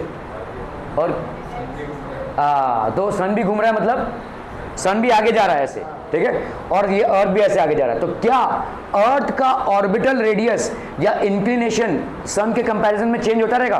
भाई तब देखो ऐसा है, ये एक बॉल है और इसके आजू बाजू एक बॉल घूम रहा है, लेकिन ये वाला बॉल भी आगे जा रहा है. तो क्या अर्थ का जो रेडियस है, ये ऑर्बिट है, उसका इंक्लिनेशन सन के साथ टाइम के साथ चेंज होता रहेगा, भले ही बहुत स्लो चेंज होगा, but will there be a change? Yes, there will be a change. तो इसीलिए ये चेंज हो रहा है, ठीक है, क्योंकि सन भी स्टेशनरी नहीं है। ऐसा नहीं कि सन एकदम स्टेशनरी और भाई साहब अर्थ उसको घूम रहा है, तो ये चेंज नहीं होता था। लेकिन अर्थ भाई साहब, सन ऐसे जा रहा है और साथ ही साथ अर्थ भी ऐसे ऐसे स्पाइरल मोशन हो रहा है, देखो, ठीक है, ये सन ऐसे जा रहा है आगे और अर्थ ऐसे स्पाइरल मोशन करते हुए जा रहा है। ऑर्बिटल है लेकिन स्पाइरल है, और ये बहुत ही स्मॉल है, बहुत ग्रेजुअली होता है, बहुत धीरे धीरे होता है। इसीलिए सन के साथ अर्थ का पोजीशन चेंज होता रहता है। आज की तारीख में जहां हो सकता है हमारा अगले, अभी देखो जैसे लंदन वगैरह में, या अगर आप देखो यूरोपियन कंट्रीज में बर्फबारी होती है, हो सकता है हम भी कभी ऐसे पोजीशन पे आ जाएं कि इंडिया में भी स्नोफॉल चालू हो जाए। समझ में आ रहा है? So let's say may be 200 years down the line we also in most of the parts of India might experience snowfall, और वहां पे हमारा जैसा क्लाइमेट हो जाए। ऐसा होगा, ऐसा होगा, क्योंकि आपका अर्थ का पोजीशन भी चेंज होता जा रहा है। ऐसे है, देखो ये सन है, ये सन आगे जाता जा रहा है, ऐसे नहीं है कि घूम रहा है, ये ऐसे आगे जाता जा रहा है और ये ऐसे स्पाइरल वे में आगे जा रहा है। सारे प्लैनेट्स का पोजीशन चेंज हो रहा है, ठीक है। So there is a high possibility that, और ये क्लाइमेटिक चेंज नेचुरल है, ठीक है, ये क्लाइमेटिक चेंज आपका नेचुरल होगा। Declination at London has by 35 degree. The magnetic south pole in the North Arctic region of Canada has been found to shift in the northwest direction at the rate of 10 kilometre per year in recent times. आपका magnetic north पोल जो है भाई साहब Canada में इस तरह से change हो रहा है। मतलब क्या है समझो, कनाडा में वो वास्तुशास्त्र में अगर आपने घर लिया आज, तो वास्तु के हिसाब से आज ये नॉर्थ दिखा रहा है, ठीक है, एक घंटे बाद वो चेंज हो जाएगा भाई साहब, ठीक है। तो ये सब नहीं चल पाएगा वहां पे, समझ में आ रहा है? ये Canada has been found to shift in the north west direction at the rate of 10 kilometre per year. एक साल बाद भाई साहब वो नहीं रहेगा, आपका नॉर्थ डायरेक्शन नहीं रहेगा। तो आपने भाई साहब अपना वो देखोगे, जो लोग फ्लैट लेने आते हैं वो लोग पहले वो वास्तु देखते हैं, नॉर्थ किधर है, साउथ किधर है। तो जो नॉर्थ और साउथ आज आपको दिख रहा है, एक साल बाद वो आपको नहीं दिखेगा, क्योंकि 10 किलोमीटर पर ईयर के हिसाब से वो चेंज हो रहा है, ठीक है। Are we clear on this one people? ठीक है। अभी ये आपके short term changes. Long term changes क्या है? The changes in the earth magnetic field over long term और geological time scales are interesting. The studies of basalt revealed that earth magnetic field reverses its direction every million years. ये एक और बवाल है भाई साहब, ठीक है। हर एक मिलियन ईयर्स में अर्थ की मैग्नेटिक फील्ड आपकी चेंज हो जाएगी। The studies of basalt reveal that Earth's magnetic field reverses its direction every million years. मतलब आपका नॉर्थ साउथ पोल हो जाएगा और साउथ नॉर्थ पोल हो जाएगा, और ये होना ही होना है, ठीक है। 1 मिलियन ईयर्स में आप कहाँ तक पहुंच जाएंगे, आप समझो। ये सन भी आगे जा रहा है और आप भी वैसे स्पाइरल वे में आगे जा रहे हैं, है ना। सो वो तो चेंज होना ही होना है। तो जो नॉर्थ रहेगा, जो मैग्नेटिक नॉर्थ पोल रहेगा, वो साउथ पोल हो ही जाएगा, ठीक है, okay. So the studies of basalt reveal that Earth's magnetic field reverses. This means that once in a million years or so, the currents in the Earth's core cool down. तो अभी क्या होगा, देखो देखो, अर्थ के अंदर कोर है और ये भाई साहब घूम रहा है एक डायरेक्शन में। अभी आपने इसके मैग्नेटिक फील्ड को चेंज कर दिया है, तो ये क्या हो जाएगा अभी एंटी। तो इसका मतलब ये जितना हीट अप हुआ था उतना ही कूल डाउन हो जाएगा। जितनी एनर्जी इसको लगी थी वही इतनी एनर्जी आपने उससे विड्रॉ कर ली है। समझ में आ रहा है? ये इट्स लाइक दिस। देखो वो टॉय देखा आपने, चाबी घुमाते हो, टॉय चल रहा है आगे, लेकिन अगर चाबी को आप फोर्सफुली ऐसे घुमाओ तो क्या हो जाएगा, टॉय रुक जाएगा ना भाई साहब, क्योंकि आप एनर्जी अभी निकाल ले रहे हो। जितनी एनर्जी आपने दी थी चाबी को उल्टा घुमाने के चक्कर में, आप उतनी एनर्जी उससे निकाल ले रहे हो, तो स्टॉप हो जाएगा, ठीक है। So the studies of Basel reveal that Earth's magnetic field reverses direction every million years or so. This means that once in a million years or so, the currents in the Earth's core cool down. तो ये current क्या हो जाएगा भाई साहब, cool down हो जाएगा, come to a halt and pick up speed in the opposite direction. तो ऑपोजिट डायरेक्शन में स्पीड पिक अप करेंगे। Basalt which contains iron is emitted during volcanic activity. तो वॉल्केनिक एक्टिविटी के दौरान बासल्ट एमिट होता है, ठीक है। As it cooled it solidifies and provides a picture of earth's magnetic field. Its age can be determined by other means. तो हम इसको भाई साहब डिटरमिन कर सकते हैं। ओके, आज इतना ही भाई साहब। जीवन की अय्याशियां कीजिए भाई साहब, जीवन अय्याशियां करने के लिए हैं।